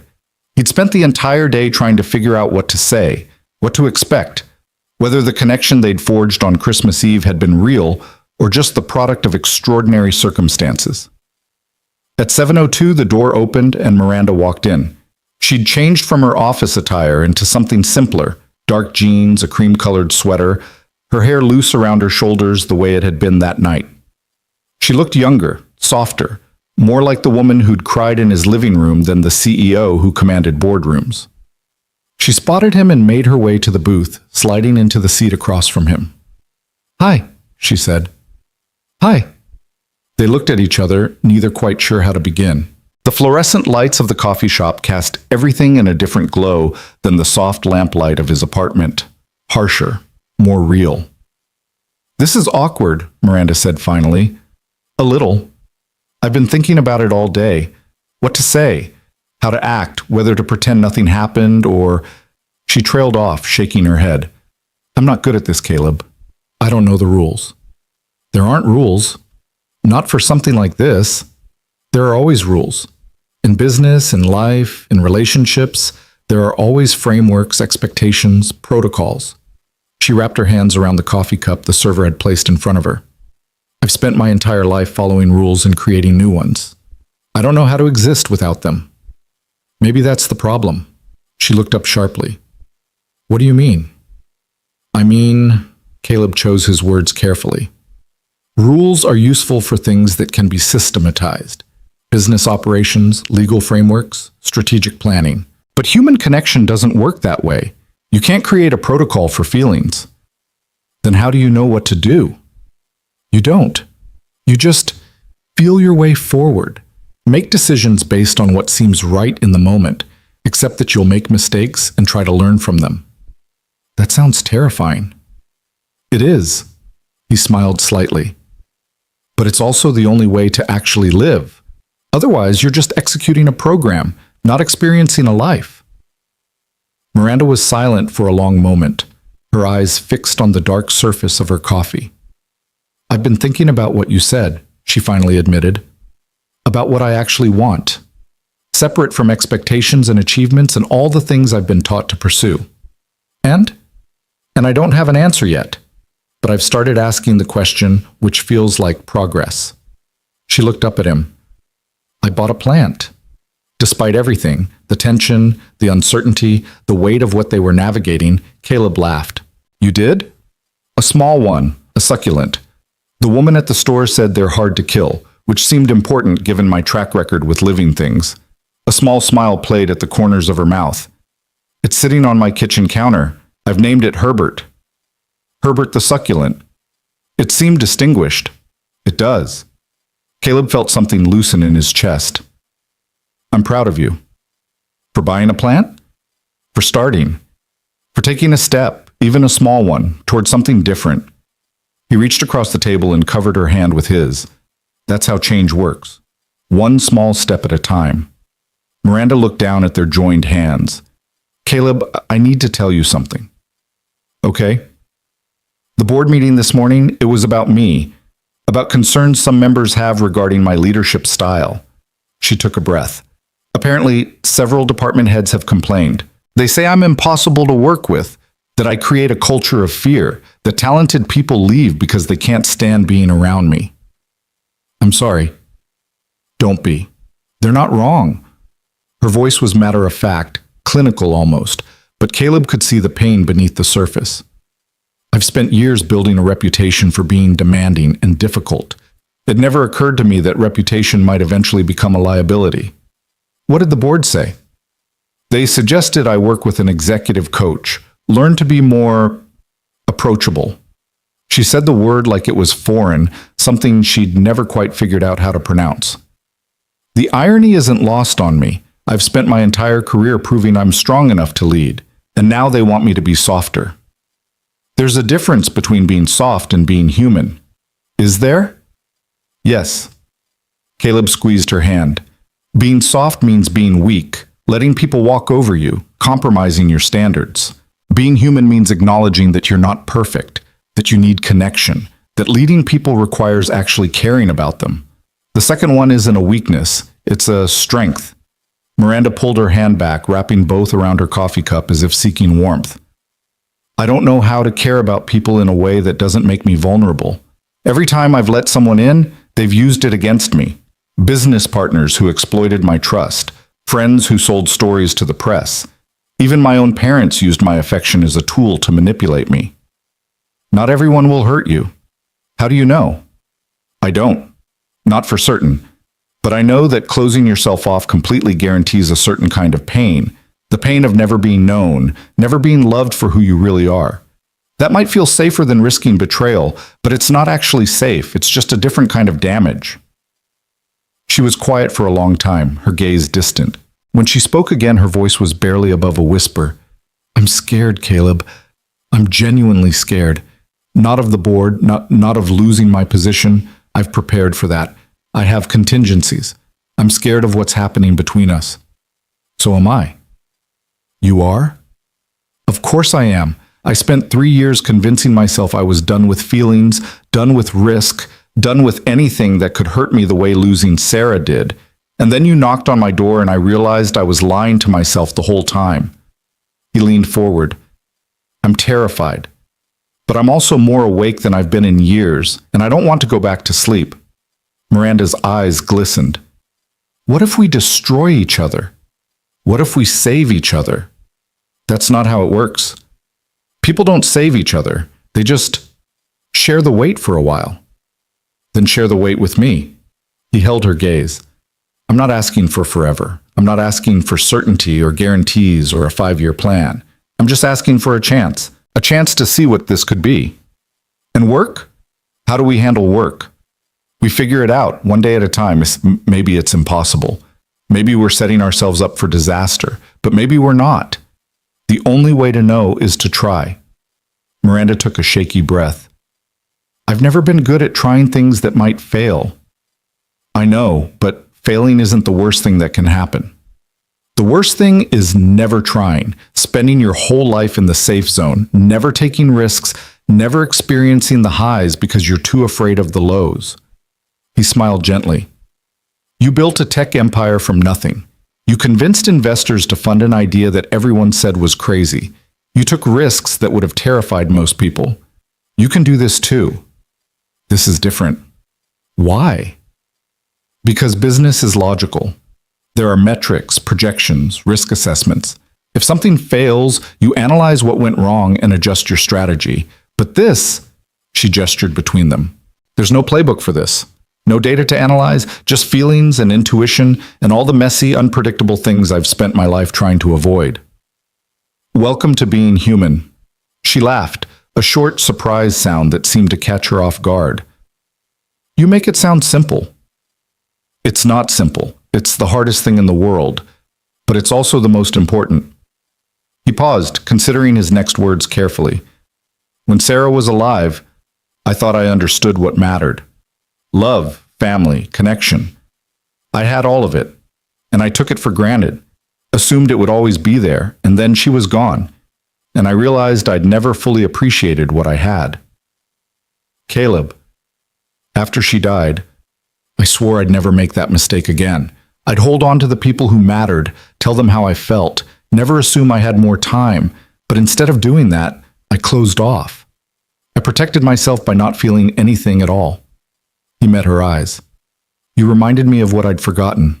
On Christmas Eve, when you were sitting in my living room, trusting me with your pain, that was the first time in 3 years I felt genuinely connected to another person.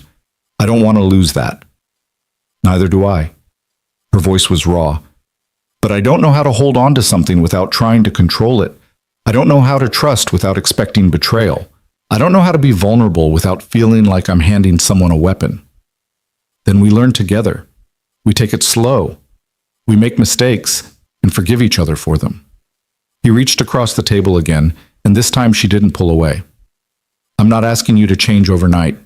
I'm just asking you to start. One step at a time. One honest conversation at a time. One moment of vulnerability at a time. Miranda looked down at their joined hands, her expression unreadable. When she looked up again, there were tears in her eyes. I haven't cried this much in years, she said. Not since I was a teenager, and now I can't seem to stop. That's probably a good thing. Is it? Tears aren't weakness. They're release. All those feelings you've been holding back for decades, they have to go somewhere. Better out than trapped inside, turning toxic.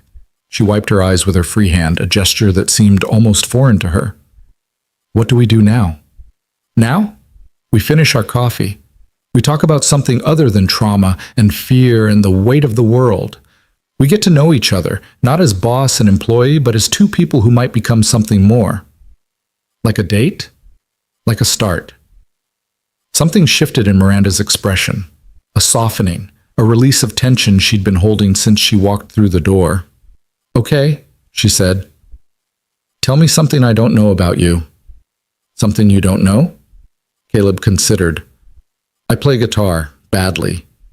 Sarah used to say I had the enthusiasm of a rock star and the skill of a particularly uncoordinated cat. Miranda smiled, a real smile, the kind that reached her eyes. I played piano as a child. My mother insisted on lessons. I was technically proficient, but had no soul, according to my teacher. No soul. His exact words were, "You play the notes, Miss Wren, but you don't feel the music." I quit the next year. That seems harsh. He was right, though. I approached everything that way, checking boxes, achieving metrics, executing tasks. It never occurred to me that there might be more to life than hitting your marks. There's time to learn. Is there? I'm 42 years old. Most people have figured this out by now. Most people haven't built billion-dollar companies from scratch. Caleb smiled. You've spent your life mastering certain things. Now you get to master others. The timeline doesn't matter. What matters is the willingness to try. They talked for 2 hours, the coffee growing cold, and then being replaced with fresh cups that also grew cold. Caleb learned that Miranda had a secret love for terrible action movies, the kind with implausible plots and over-the-top explosions. She learned that he'd once wanted to be a novelist, had even started a book before Sarah's death had derailed everything. You should finish it, she said. Maybe. Someday. When Eli's older and I have more time. Time is never given. It has to be taken. She said it like a business axiom, something learned in boardrooms, but there was a wistfulness to her voice that made Caleb think she was telling herself as much as him. At 9 o'clock, the coffee shop began its closing ritual, chairs being lifted onto tables, the espresso machine being dismantled for cleaning. Miranda and Caleb reluctantly gathered their things and walked out into the cold December night. The street was quiet, most of the shops closed, streetlights casting pools of gold onto the pavement. Their breath fogged in the air as they stood on the sidewalk, neither quite ready to say goodbye. Thank you for meeting me, Miranda said. I know this is unconventional. Unconventional seems to be our thing, she smiled. I suppose it is. A pause and then, what happens tomorrow? At the office? We figure it out. Maybe we're a little more careful, a little more aware. But we don't pretend this didn't happen. We don't go back to being strangers. Can we go back? After everything? No, Caleb said honestly. We can't. And I don't think either of us wants to. Miranda nodded slowly. I should go. Early board call tomorrow. They want to discuss my development plan. She rolled her eyes slightly, and Caleb was struck by how human the gesture made her seem. "Good luck. I'll need it." She hesitated, then leaned in and kissed his cheek, brief, barely there, but enough to send warmth flooding through him. "Good night, Caleb." "Good night, Miranda." She walked away, her figure disappearing into the darkness between streetlights. Caleb stood watching until she was gone, his cheeks still tingling where her lips had touched. He walked home slowly, despite the cold, thinking about everything that had happened, the Christmas Eve visit that had changed everything, the confessions and revelations, the impossible territory they were trying to navigate together. When he got home, Eli was already asleep, the babysitter watching television with the volume low. Caleb paid her and thanked her, then checked on his son, peaceful in his bed, clutching the stuffed dinosaur he'd had since he was 3. Caleb sat on the edge of Eli's bed, watching his son sleep. So much had changed in such a short time. The grief that had defined his life for 3 years was still there, but it had shifted, making room for something new. His phone buzzed, a text from Miranda. "I just told Herbert about our conversation. He seems supportive, though his emotional range is somewhat limited." Caleb smiled and typed back, "Give him time." Succulents are slow to open up, but they're worth the wait. Is that a metaphor? Maybe. A long pause, then, "Good night, Caleb. Thank you for not giving up on me. I wouldn't dream of it." He put the phone away and bent to kiss Eli's forehead. "Love you, buddy," he whispered. Then he went to his own room, climbed into bed, and lay awake for a long time, thinking about the strange and wonderful turn his life had taken. Outside, the wind picked up, rattling windows and promising more snow. But inside, the apartment was warm, and for the first time in years, so was Caleb's heart. The next few days fell into a strange rhythm, a dance between what they'd been and what they were becoming. At the office, Miranda and Caleb maintained their professional distance, Ms. Wren and her executive assistant, nothing more. But beneath the surface, everything had changed. They exchanged texts throughout the day. Nothing substantial, just small observations and quiet jokes. Miranda sent a photo of Herbert with the caption, "He's leaning toward the light. I think that's growth." Caleb replied with a picture of Eli's latest drawing, a rocket ship surrounded by what appeared to be purple octopi. He says they're aliens who want to be friends. I didn't ask follow-up questions. On New Year's Eve, Eli went to Marcus's house again. The Patterson family had become his second home, and Caleb was grateful for their generosity. He found himself alone in his apartment at 10 p.m., wondering what Miranda was doing. His phone rang, her name on the screen. "Hello? I'm at a party."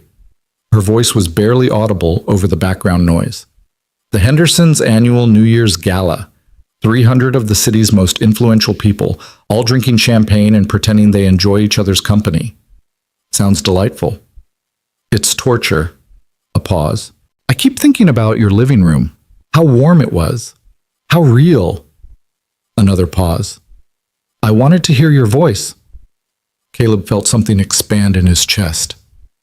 "I'm glad you called. Am I interrupting anything?" "Just me and some leftover pizza, debating whether to watch the ball drop or go to bed early." "Go to bed early? On New Year's Eve?" "I'm a rebel." She laughed, that surprise sound he was beginning to love. "I wish I could leave. Just walk out of here and come to your apartment and eat pizza and watch terrible television and not have to pretend anymore." "Why can't you?" "Because 300 influential people are watching my every move. Because the board is already questioning my judgment. Because if Miranda Wren leaves her own industry's most important event at 10 p.m. on New Year's Eve, it becomes a story." She sighed. "Sometimes I feel like a prisoner of my own success." "Then make a change." "It's not that simple." "Why not?" "Because—" She trailed off. When she spoke again, her voice was different, softer, less certain. "I don't know. I've been telling myself it's complicated for so long that I've stopped questioning whether that's actually true. What if it is that simple? What if you've just convinced yourself it isn't because simple feels too risky?" Silence on the line. In the background, Caleb could hear the party noise, clinking glasses, laughter, the general hum of a crowd having what they thought was fun.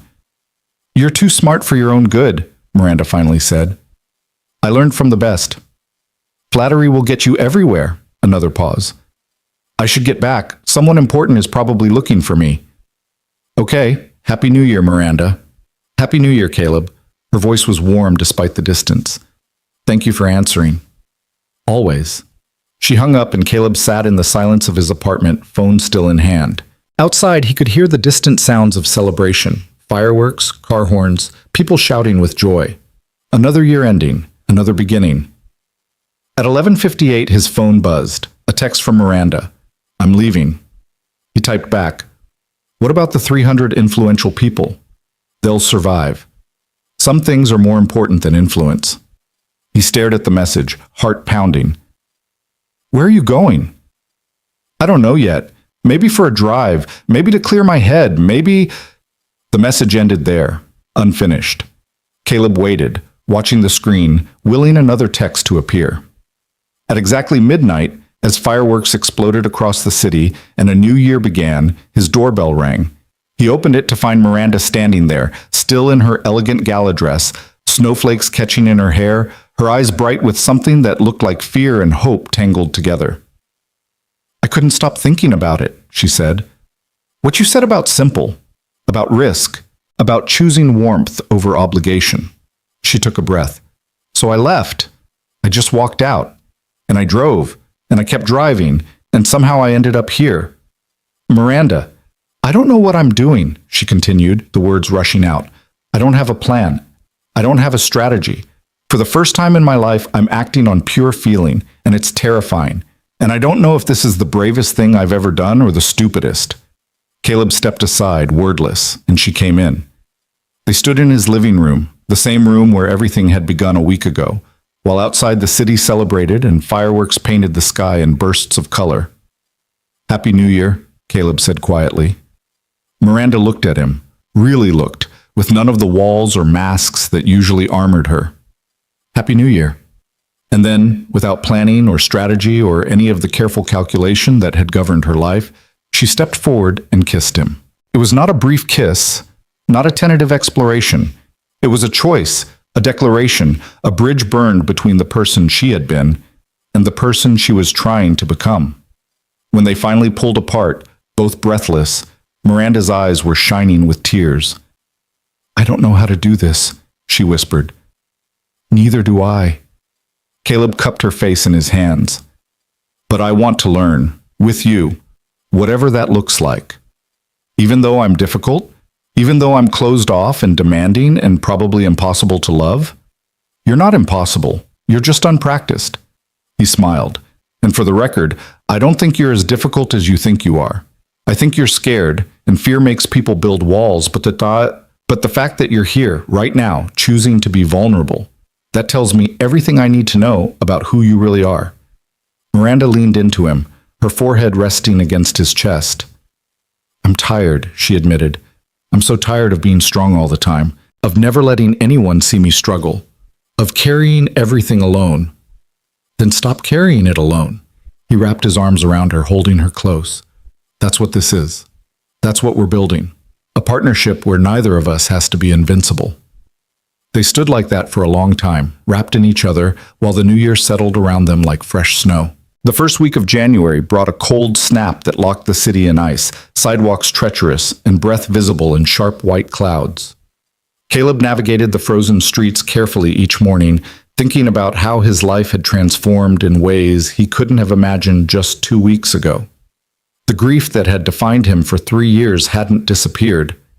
Sarah was still gone, that wound still tender, but it had made room for something new, something fragile and precious that he was afraid to examine too closely for fear it might dissolve.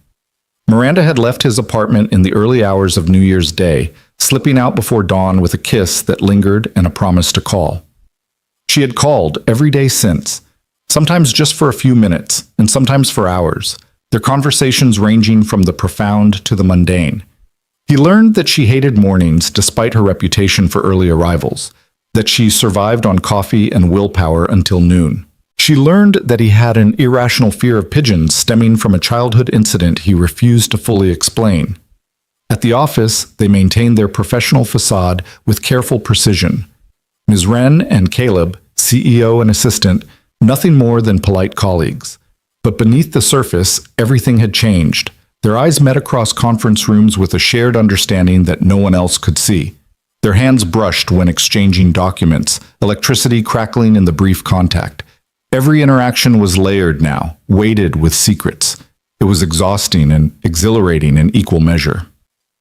On the second Thursday of January, Eli came down with a fever. Caleb got the call from school at 10 in the morning and immediately began gathering his things, his mind already racing through logistics, doctor's appointment, medicine, the work he'd have to finish from home. Is everything all right? He looked up to find Miranda standing by his desk, her expression carefully neutral, but her eyes showing concern. Eli's sick. I need to pick him up from school. Of course, go. She paused, then added in a lower voice, Is there anything I can do? The question, so simple from anyone else, felt momentous coming from her. A week ago, Miranda Wren wouldn't have asked. A week ago, she wouldn't have noticed he was leaving. I'll be fine. Thank you for asking. She nodded, and he saw her hands twitch at her sides, the urge to reach for him, suppressed in the public space. Keep me updated. I will. He found Eli in the nurse's office, flushed and miserable, his temperature hovering around 102. The drive home was quiet, Eli too exhausted for his usual chatter, and Caleb's heart ached at the sight of his son curled against the car window, small and vulnerable. At home, he settled Eli on the couch with blankets and juice, put on his favorite cartoon, and began the familiar routine of sick day care. Temperature checks every hour, medicine at the right intervals, chicken soup from the can because his attempts at homemade always resulted in disaster. His phone buzzed mid-afternoon. Miranda. How is he? Fever's down a little. He's sleeping now. Good. I cleared your afternoon. Take tomorrow too if you need it. Thank you. You didn't have to do that. I wanted to. Caleb stared at the message, warmth spreading through his chest. Such a small thing, clearing his schedule, giving him space to care for his son, but it meant everything. It was Miranda trying, in her way, to show that she cared. Eli stirred on the couch, his eyes fluttering open. Dad? I'm here, buddy. My throat hurts. I know. The medicine should help soon.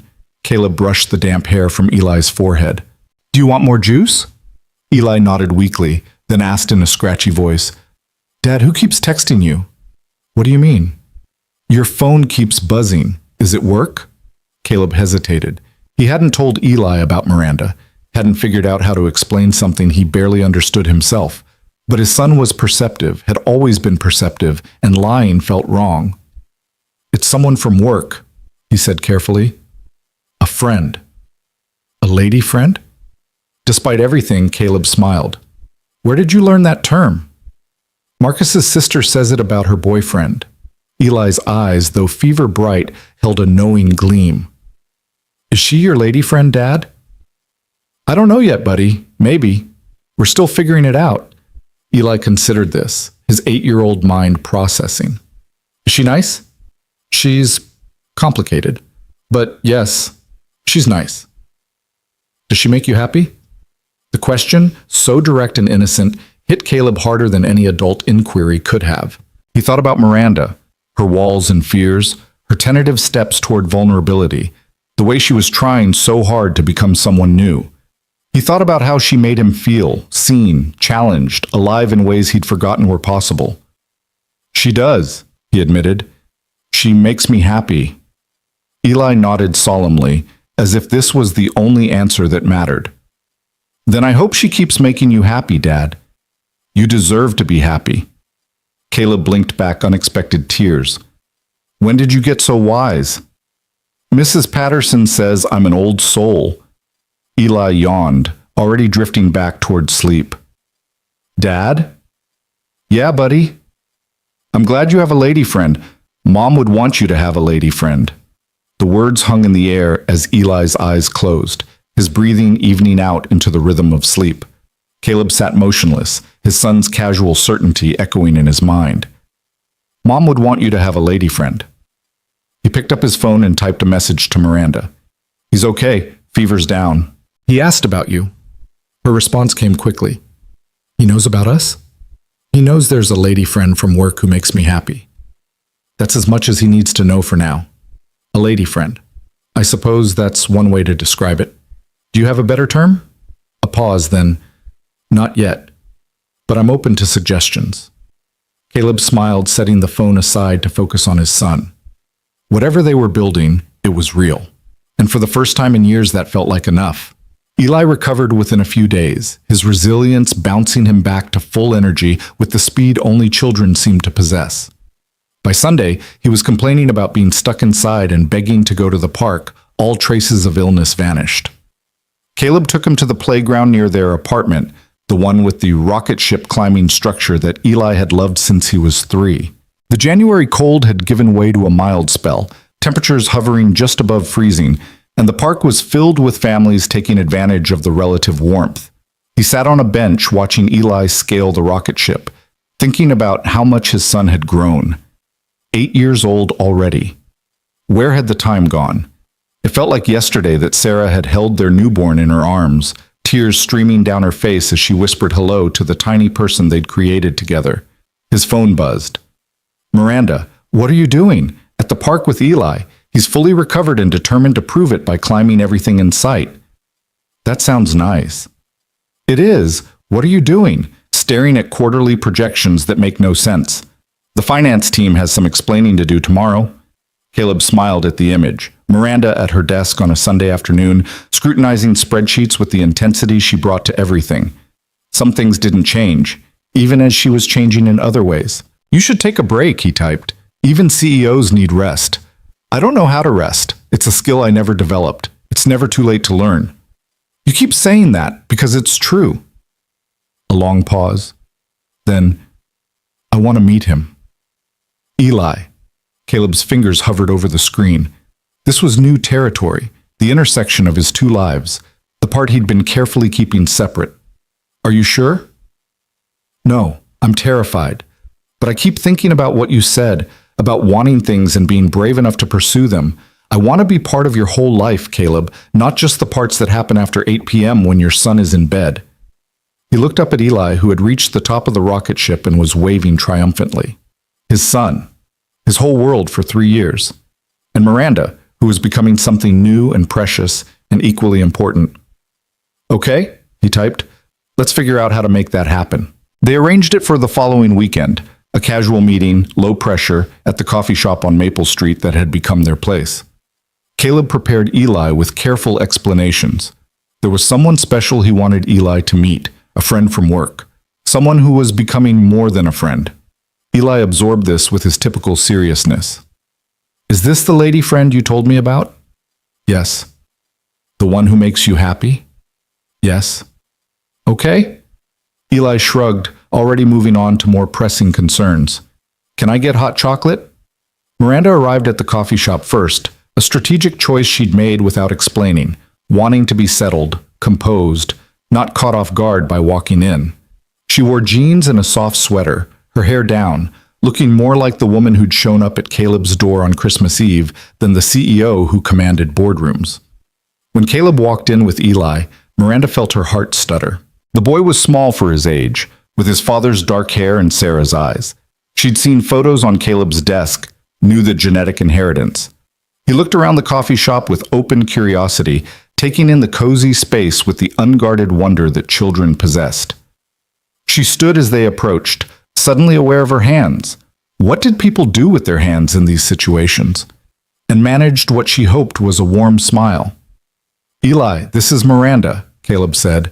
Miranda, this is my son, Eli. Hi, Miranda said, and immediately felt foolish. Hi. Billions of dollars in business deals, thousands of employees, speeches to world leaders, and all she could manage was hi. But Eli didn't seem to notice her awkwardness. He looked her up and down with the frank assessment only children could get away with, then said, You're pretty. Miranda blinked. Thank you. Dad said you were complicated, but you don't look complicated. You look like a regular person. She laughed, couldn't help it, and some of the tension dissolved. I am a regular person, most of the time anyway. Do you like hot chocolate? Dad said I could have hot chocolate. I love hot chocolate, Miranda said, and it was almost true. She hadn't had hot chocolate in years, couldn't remember the last time she'd ordered something so frivolous. But in this moment, with this child looking at her with such open expectation, she found she wanted to. They ordered at the counter, hot chocolate for Eli and Miranda, coffee for Caleb, and settled into a booth. Eli sat next to his father, across from Miranda, and proceeded to pepper her with questions in the way only children could. "What's your favorite color?" "Blue." "Mine's green, like aliens. Do you believe in aliens?" "I think it's statistically probable that life exists somewhere else in the universe." "Dad, she talks fancy." But Eli was grinning. "Do you have any kids?" "No." "Do you want kids?" "Eli," Caleb interjected gently. "It's okay," Miranda said. "I never really thought about it. My life has been very focused on work." "That sounds boring." "Eli, it is boring sometimes," Miranda admitted. "I'm trying to change that." Eli nodded sagely. "Dad's trying to change too. He used to be sad all the time, but now he's only sad sometimes. I think you're helping." Miranda's throat tightened. She glanced at Caleb, who was looking at his son with a mixture of pride and embarrassment. "I hope so," she said quietly. "Your dad is helping me too." "Good." Eli returned to his hot chocolate, apparently satisfied that the important interrogation was complete. "Did you know I'm going to be an astronaut?" "I did know that. Your dad told me about your telescope." "It's the best telescope ever. We can see the moon and everything. Do you want to come see it sometime?" The invitation, so casual and genuine, caught Miranda off guard. She looked at Caleb, seeking guidance, and found him watching her with something that might have been love. "I would like that very much," she said. The afternoon unfolded with surprising ease. Eli showed Miranda photos on his tablet, his drawings, pictures from school, a video of himself attempting to teach the neighbor's cat to fetch. Miranda found herself laughing more than she had in months, charmed by this small person who had inherited his father's warmth and his mother's fearlessness. When it was time to leave, Eli surprised everyone by hugging Miranda goodbye, a quick, fierce embrace that lasted only seconds but left her breathless. "You're nice," he declared. "You should come over for dinner sometime. Dad makes pretty good spaghetti." "Pretty good?" Caleb feigned offense. "I'll have you know my spaghetti is legendary." "It's okay spaghetti," Eli amended, grinning, "but the garlic bread is good." Miranda laughed. "I would love to come for dinner. If that's okay with your dad." "It's okay with me," Caleb said, and the look they shared over Eli's head spoke volumes. That night, after Eli was in bed, Caleb called Miranda. "He liked you," he said without preamble. "I liked him too." Her voice was soft. "He's wonderful, Caleb. You've done an amazing job with him." "I can't take all the credit." Sarah laid the foundation. "But you've built on it. Alone for 3 years. That takes strength. It takes stubbornness, mostly." He paused. "How are you feeling? About today?" "Terrified," she admitted. "Happy, confused. All of the above." A breath. "I've never been good with children, never knew how to talk to them, but Eli made it easy. He has that effect on people." "He asked if I wanted kids." "I heard. I'm sorry, he doesn't always understand boundaries." "No, it's fine. It made me think." She was quiet for a moment. "I never wanted children. I always assumed I wasn't the maternal type, that my career would be enough. But sitting there with him today, seeing the way you two are together, I started to wonder if maybe I was wrong, if maybe I just never had the right context for wanting them." Caleb's heart beat faster. "What are you saying?" "I'm not saying anything concrete, just thinking, questioning assumptions I've held for decades." She laughed softly. "You've turned me into someone who questions everything. I don't know whether to thank you or blame you." "How about both?" "Both sounds about right." The silence that followed was comfortable, the kind shared by people who didn't need to fill every moment with words. Finally, Miranda spoke again. "Caleb, what are we doing? Really?" "What do you mean?" "I mean this. Us. The texts, the calls, the secret meetings, your son hugging me in a coffee shop. It's all moving so fast and I don't know where it's going." Does it have to be going somewhere? Everything goes somewhere. That's how time works. He smiled at her pragmatism. Okay, fair. But I don't think we need to have all the answers right now. We're figuring it out as we go. Isn't that what you said you wanted? To stop trying to control everything? It's one thing to say that. It's another to actually do it. She sighed. I'm not good at uncertainty, Caleb. It makes me anxious. I like plans, projections, clear paths forward. Then think of this as a long-term investment. High risk, but potentially high reward. Is that a business metaphor? I thought you might appreciate it. She laughed. I do. Though I'd point out that high-risk investments often fail. They do. But the ones that succeed are the ones that change everything. He paused. I'm not asking you to have all the answers, Miranda. I'm just asking you to keep showing up, one day at a time, one step at a time. Can you do that? A long breath on the other end of the line. Yes, I can do that. Good. Then that's enough for now. 2 weeks later, Miranda came for dinner. She arrived at 6 with a bottle of wine and a gift for Eli. A book about the solar system that she'd spent an hour selecting, paralyzed by the vast options until a kind bookstore employee had taken pity on her. Eli was delighted by the book, immediately sitting down to page through the colorful illustrations while peppering Miranda with questions about whether she knew that Jupiter had 67 moons. Actually, it's more like 95 now, he corrected himself, and whether she thought they'd find life on Europa. Caleb watched them from the kitchen, a strange emotion expanding in his chest. His son, animated and engaged, sharing his passions with this woman who was learning to care. Miranda, out of her depth but trying so hard, answering questions with a seriousness that validated Eli's curiosity rather than dismissing it. This could work, he realized. This impossible, improbable thing they were building, it could actually work. Dinner was spaghetti, as promised, with garlic bread that Eli declared actually pretty good, not just okay good. Miranda ate with more appetite than Caleb had ever seen from her, complimenting the food with genuine surprise. I didn't know you could cook like this. There are many things you don't know about me, Caleb said with mock seriousness. Such as? I can also make excellent French toast and moderately acceptable tacos. The tacos are kind of soggy, Eli contributed helpfully. The tacos need work, Caleb conceded. Miranda laughed, and the sound filled the small apartment with warmth. I can't cook at all, never learned. My family had staff for that. Staff, Eli repeated, eyes wide. Like servants? Eli, Caleb warned. It's okay, Miranda said. Yes, like servants, though we called them housekeepers and cooks. I grew up in a house where meals appeared on the table, and I never questioned how they got there. That sounds fancy. It was, but it was also lonely. She glanced at Caleb. I would have traded all the fancy meals for one dinner like this, around a small table with people who actually talk to each other. After dinner, Eli insisted on showing Miranda his telescope. They bundled up and went to the small balcony where the city lights made stargazing difficult, but the moon hung low and bright in the January sky. There, Eli said, adjusting the focus. You can see the craters and everything. Miranda bent to the eyepiece, her breath catching. It's beautiful. I know, right? Dad and I look at it all the time. He says Mom is up there somewhere watching us. The statement, so casual and yet so profound, made Miranda's eyes sting.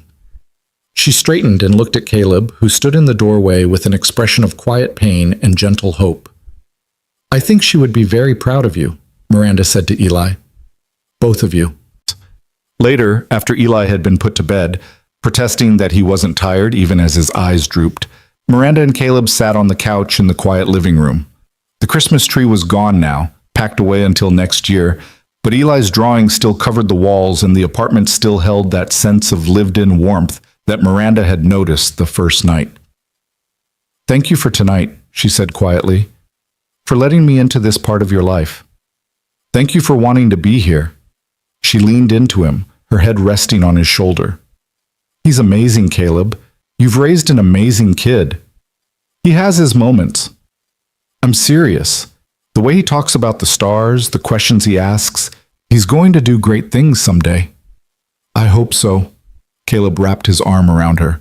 Though honestly, I just want him to be happy, whatever that looks like for him. That's all any parent can want. She was quiet for a moment.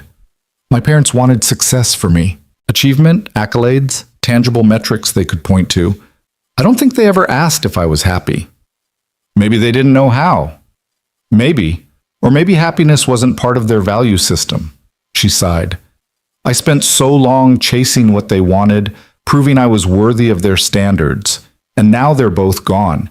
And I have everything they said I should want, and I'm only just realizing it was never enough. What would be enough? She turned to look at him, her eyes searching his face. This, nights like this, someone to come home to, something real. You have that now. Do I? There was vulnerability in the question, uncertainty she rarely allowed herself to show. You do, Caleb said firmly. For as long as you want it. I'm not going anywhere. Miranda kissed him then, soft and slow, a promise more than a passion. When she pulled back, there were tears on her cheeks. I don't deserve this, she whispered. I don't deserve you. That's not how it works. He wiped her tears with his thumb. Deserving isn't the point. Choosing is the point. We choose each other, every day. That's what makes it real. I'm choosing you, she said. I want you to know that. Despite all my fears, all my reservations, all the reasons this shouldn't work, I'm choosing you. And Eli, this life that's so different from anything I've known. And I'm choosing you. He pulled her close, complications and all. They sat together in the quiet apartment, wrapped in each other, while the city hummed outside and the moon rose high above the buildings. Two people who had found each other against all odds, building something new from the wreckage of their separate pains.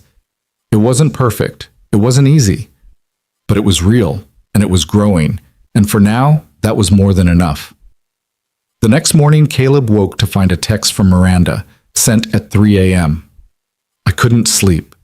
I keep thinking about tonight, about Eli, about how different my life looks now compared to a month ago.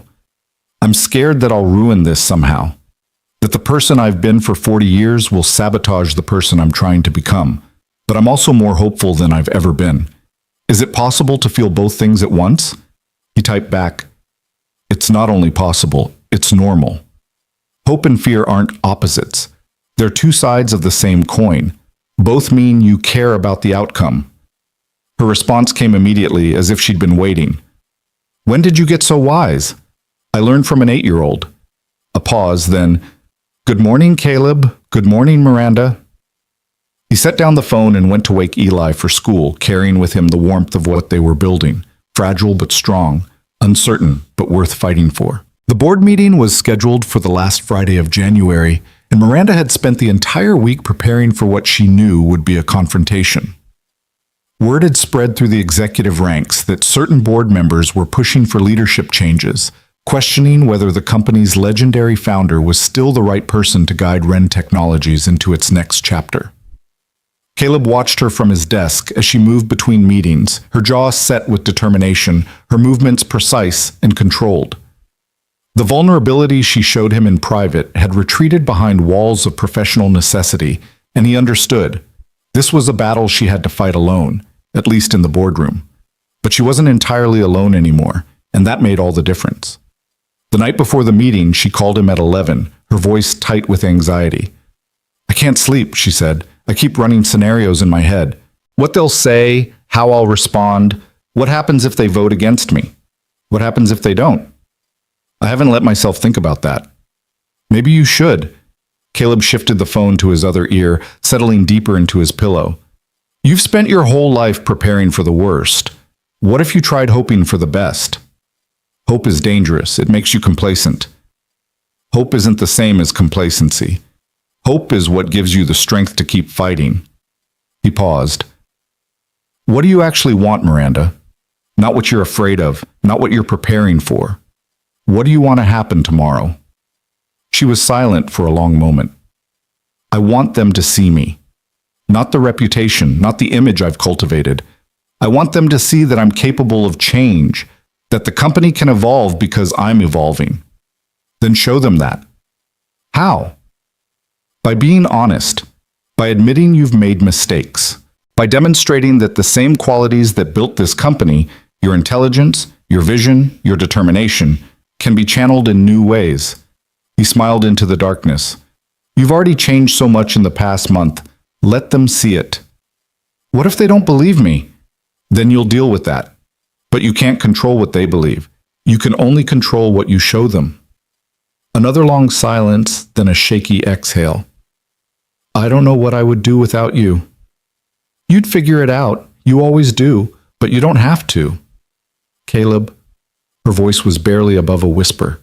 If tomorrow goes badly, if they vote me out, I want you to know that whatever happens with the company, it doesn't change what's happening between us.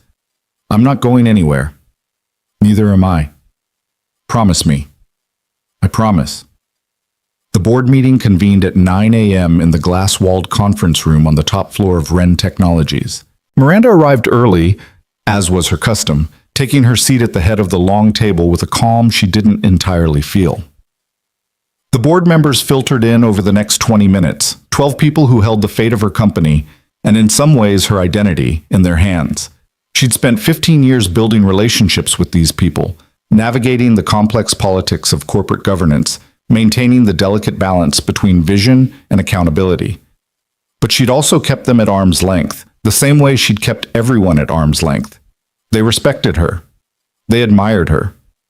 But she wasn't sure any of them actually knew her. That had to change. The meeting began with the usual formalities: approval of minutes, financial reports, operational updates. Miranda moved through the agenda with practiced efficiency, aware of the undercurrent of tension that ran beneath the surface discussions. Finally, Robert Chen, the longest-serving board member and the one she suspected was leading the push for change, cleared his throat. Miranda, I think we need to address the elephant in the room. Of course, Robert, the floor is yours. There have been concerns raised by multiple department heads and several members of this board about the company culture. He folded his hands on the table, his expression carefully neutral. Specifically, about whether your leadership style is sustainable as we continue to grow. I'm aware of those concerns. And what's your response? Miranda took a breath. This was the moment. Everything she'd been preparing for. Everything Caleb had encouraged her to embrace. My response is that you're right. The words hung in the air. Around the table, expressions shifted. Surprise, skepticism, curiosity. I've spent 15 years building this company, Miranda continued, and I've done it by being relentless, demanding, and, yes, often difficult. Those qualities drove our success. They also created a culture of fear that I failed to recognize until recently. Robert leaned forward. You're admitting fault? I'm admitting that I was so focused on achievement that I forgot about the people achieving it. I treated employees as resources to be optimized rather than human beings to be supported. That was a mistake, one I'm actively working to correct. With all due respect, Miranda, we've heard promises of change before. What makes this time different? She thought about Christmas Eve, about showing up at Caleb's door in ruins, about the tears she'd shed in his living room and the walls she'd begun to dismantle. She thought about Eli, about hot chocolate and solar system books and the simple warmth of belonging somewhere. What makes this time different is that I finally understand what I was missing. She met Robert's eyes directly. I've spent my entire life building walls, protecting myself, believing that vulnerability was weakness and isolation was strength. But walls don't just keep threats out. They keep everything out, including the connections that make life meaningful. She looked around the table, meeting each board member's gaze in turn. I'm not asking you to trust me based on words. I'm asking you to give me the opportunity to demonstrate change through actions. I've already begun working with an executive coach. I've started holding regular feedback sessions with department heads. I've made personal changes in my life that are teaching me how to be open, how to connect, how to lead with empathy instead of just efficiency. Margaret Wright, the board's newest member and a former Fortune 500 CEO herself, spoke up. Can you give us specific examples of these personal changes? Miranda hesitated. This was the vulnerable part, the piece she'd hoped to avoid revealing. But Caleb's voice echoed in her mind. Be honest. Let them see you. I've started building relationships outside of work, she said slowly. Real relationships, not strategic ones. For the first time in my adult life, I have people who care about me as a person, not as a CEO. That might sound insignificant to you, but for me, it's revolutionary. It's teaching me that strength doesn't require isolation, that being known isn't the same as being weak. The room was silent. Miranda could feel her heart pounding, the vulnerability of exposure making her want to retreat behind familiar walls. Then Margaret nodded slowly. That's the most honest thing I've ever heard you say. It's the most honest thing I've ever said in a boardroom. Robert exchanged glances with several other board members. We'll need to discuss this privately. Can you give us the room? Of course. Miranda stood and walked out, her legs steadier than she'd expected. In the hallway, she found Caleb waiting, having abandoned his desk when he saw the meeting break. How did it go? I don't know yet. They're deliberating. She leaned against the wall, suddenly exhausted. I told them everything. About changing, about building real relationships, about learning to be human again. You didn't have to do that. Yes, I did. She met his eyes. You were right. Hiding doesn't protect you. It just keeps you trapped. 20 minutes later, Robert Chen emerged from the conference room. Miranda, we've reached a decision. She straightened, squaring her shoulders, preparing for whatever came next. Caleb moved to stand beside her, not touching, but present, a silent support. The board has voted to maintain confidence in your leadership, Robert said, contingent on continued progress with the cultural initiatives you described. We'll revisit in 6 months. Miranda exhaled, relief flooding through her. Thank you, Robert. Don't thank me yet. You have work to do. But there was something new in his expression, respect maybe, or at least the beginning of it. I've known you for 12 years, Miranda. That's the first time I've ever seen you be genuinely vulnerable. Don't lose that. I won't. He nodded and retreated back into the conference room. Miranda stood in the hallway processing what had just happened. You did it, Caleb said quietly. We did it. She turned to face him. I couldn't have walked into that room and said those things if you hadn't shown me they were true. You showed yourself. I just held up a mirror. She laughed, the tension finally breaking. You're being modest. One of my many charms. They stood there in the corporate hallway, professional distance maintained even as something much deeper flowed between them. I want to celebrate, Miranda said. Tonight. You, me, Eli. Pizza and a movie and whatever normal families do. Normal families? I'm trying it on for size. She smiled, a real smile, the kind that transformed her whole face. Does it fit? It fits perfectly. February arrived with a warmth that surprised everyone, temperatures climbing into the 50s and melting the last stubborn patches of snow. The city emerged from its winter hibernation, and with it, so did Miranda. She began appearing at company events not as the ice queen who surveyed her domain from a distance, but as someone who actually talked to employees, learned their names, asked about their lives. The change wasn't dramatic. She was still Miranda Wren, still demanding, still driven by excellence, but there was a softness now, an accessibility that hadn't existed before. The employees noticed. Whispers circulated through the office. Something's different with her. She actually smiled at me yesterday. I heard she remembered my daughter's name. Caleb observed these small transformations with quiet pride, watching the woman he loved become the leader she'd always been capable of being. Their relationship remained private but increasingly open. Miranda joined them for dinner at least twice a week, learning Caleb's modest cooking repertoire and occasionally contributing disasters of her own. She'd attempted pasta once and somehow managed to set off the smoke detector. Eli still teased her about it, and she'd surprised everyone, including herself, by laughing.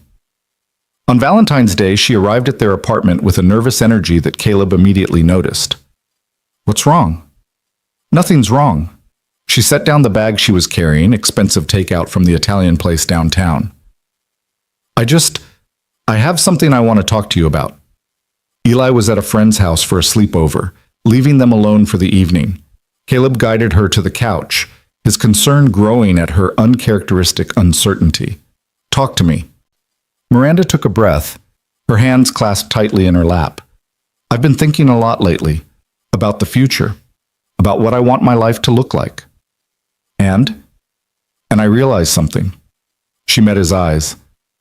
For 42 years, I've been building a career. I've accumulated wealth, influence, achievements that most people dream about.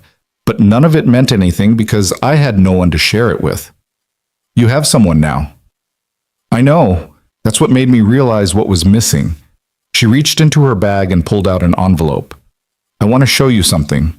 Caleb took the envelope, opening it to find a set of real estate listings. Houses, all of them, in neighborhoods near his apartment. Family homes with yards and multiple bedrooms and the kind of space that suggested permanence. I don't understand, he said. I want to buy a house. Miranda's voice was steady, but her hands trembled. A real house with room for a family, room for you and Eli, room for whatever comes next. Miranda, I know it's fast. I know we've only been together for 2 months, but I've spent my whole life being cautious, waiting for the perfect moment, and all it got me was 42 years of loneliness. She took his hands in hers. I don't want to wait anymore, Caleb. I want to build something real. With you. He looked down at the listings, at the photos of houses with big windows and green lawns, and the potential for the kind of life he'd thought he'd lost when Sarah died. What about work? He asked. The board, the optics, your assistant moving into your house? I've thought about that. You wouldn't be my assistant anymore. She pulled out another document. I've already approved your transfer to the marketing division. It's a promotion, actually, project manager. You'd report to Derek, not to me. You planned all this? I plan everything. You know that. But she was smiling, nervous and hopeful. I wanted to make sure that whatever we choose, it's because we want it, not because circumstances forced us. You can say no, Caleb. You can say it's too fast, too much. I'll understand. He set down the papers and looked at her. This woman who had appeared at his door in ruins and transformed both their lives. The woman who was learning to be vulnerable, to hope, to love without armor. I'm not going to say no. Her breath caught. You're not? I'm going to say let's take it one step at a time.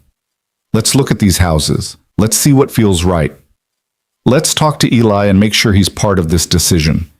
He cupped her face in his hands. But Miranda, I want this too. I want to build something real with you. Tears spilled down her cheeks. I was so afraid you'd say it was too much. It is too much. It's also exactly right. He kissed her softly. Happy Valentine's Day. Happy Valentine's Day, she whispered against his lips. They spent the evening looking at houses, spread out on the couch with the listings between them, imagining futures in each space. This one had a yard big enough for a dog. Eli had been begging for a dog. That one had a study where Caleb could finally finish his novel. Another had a kitchen large enough for cooking disasters and Sunday morning pancakes.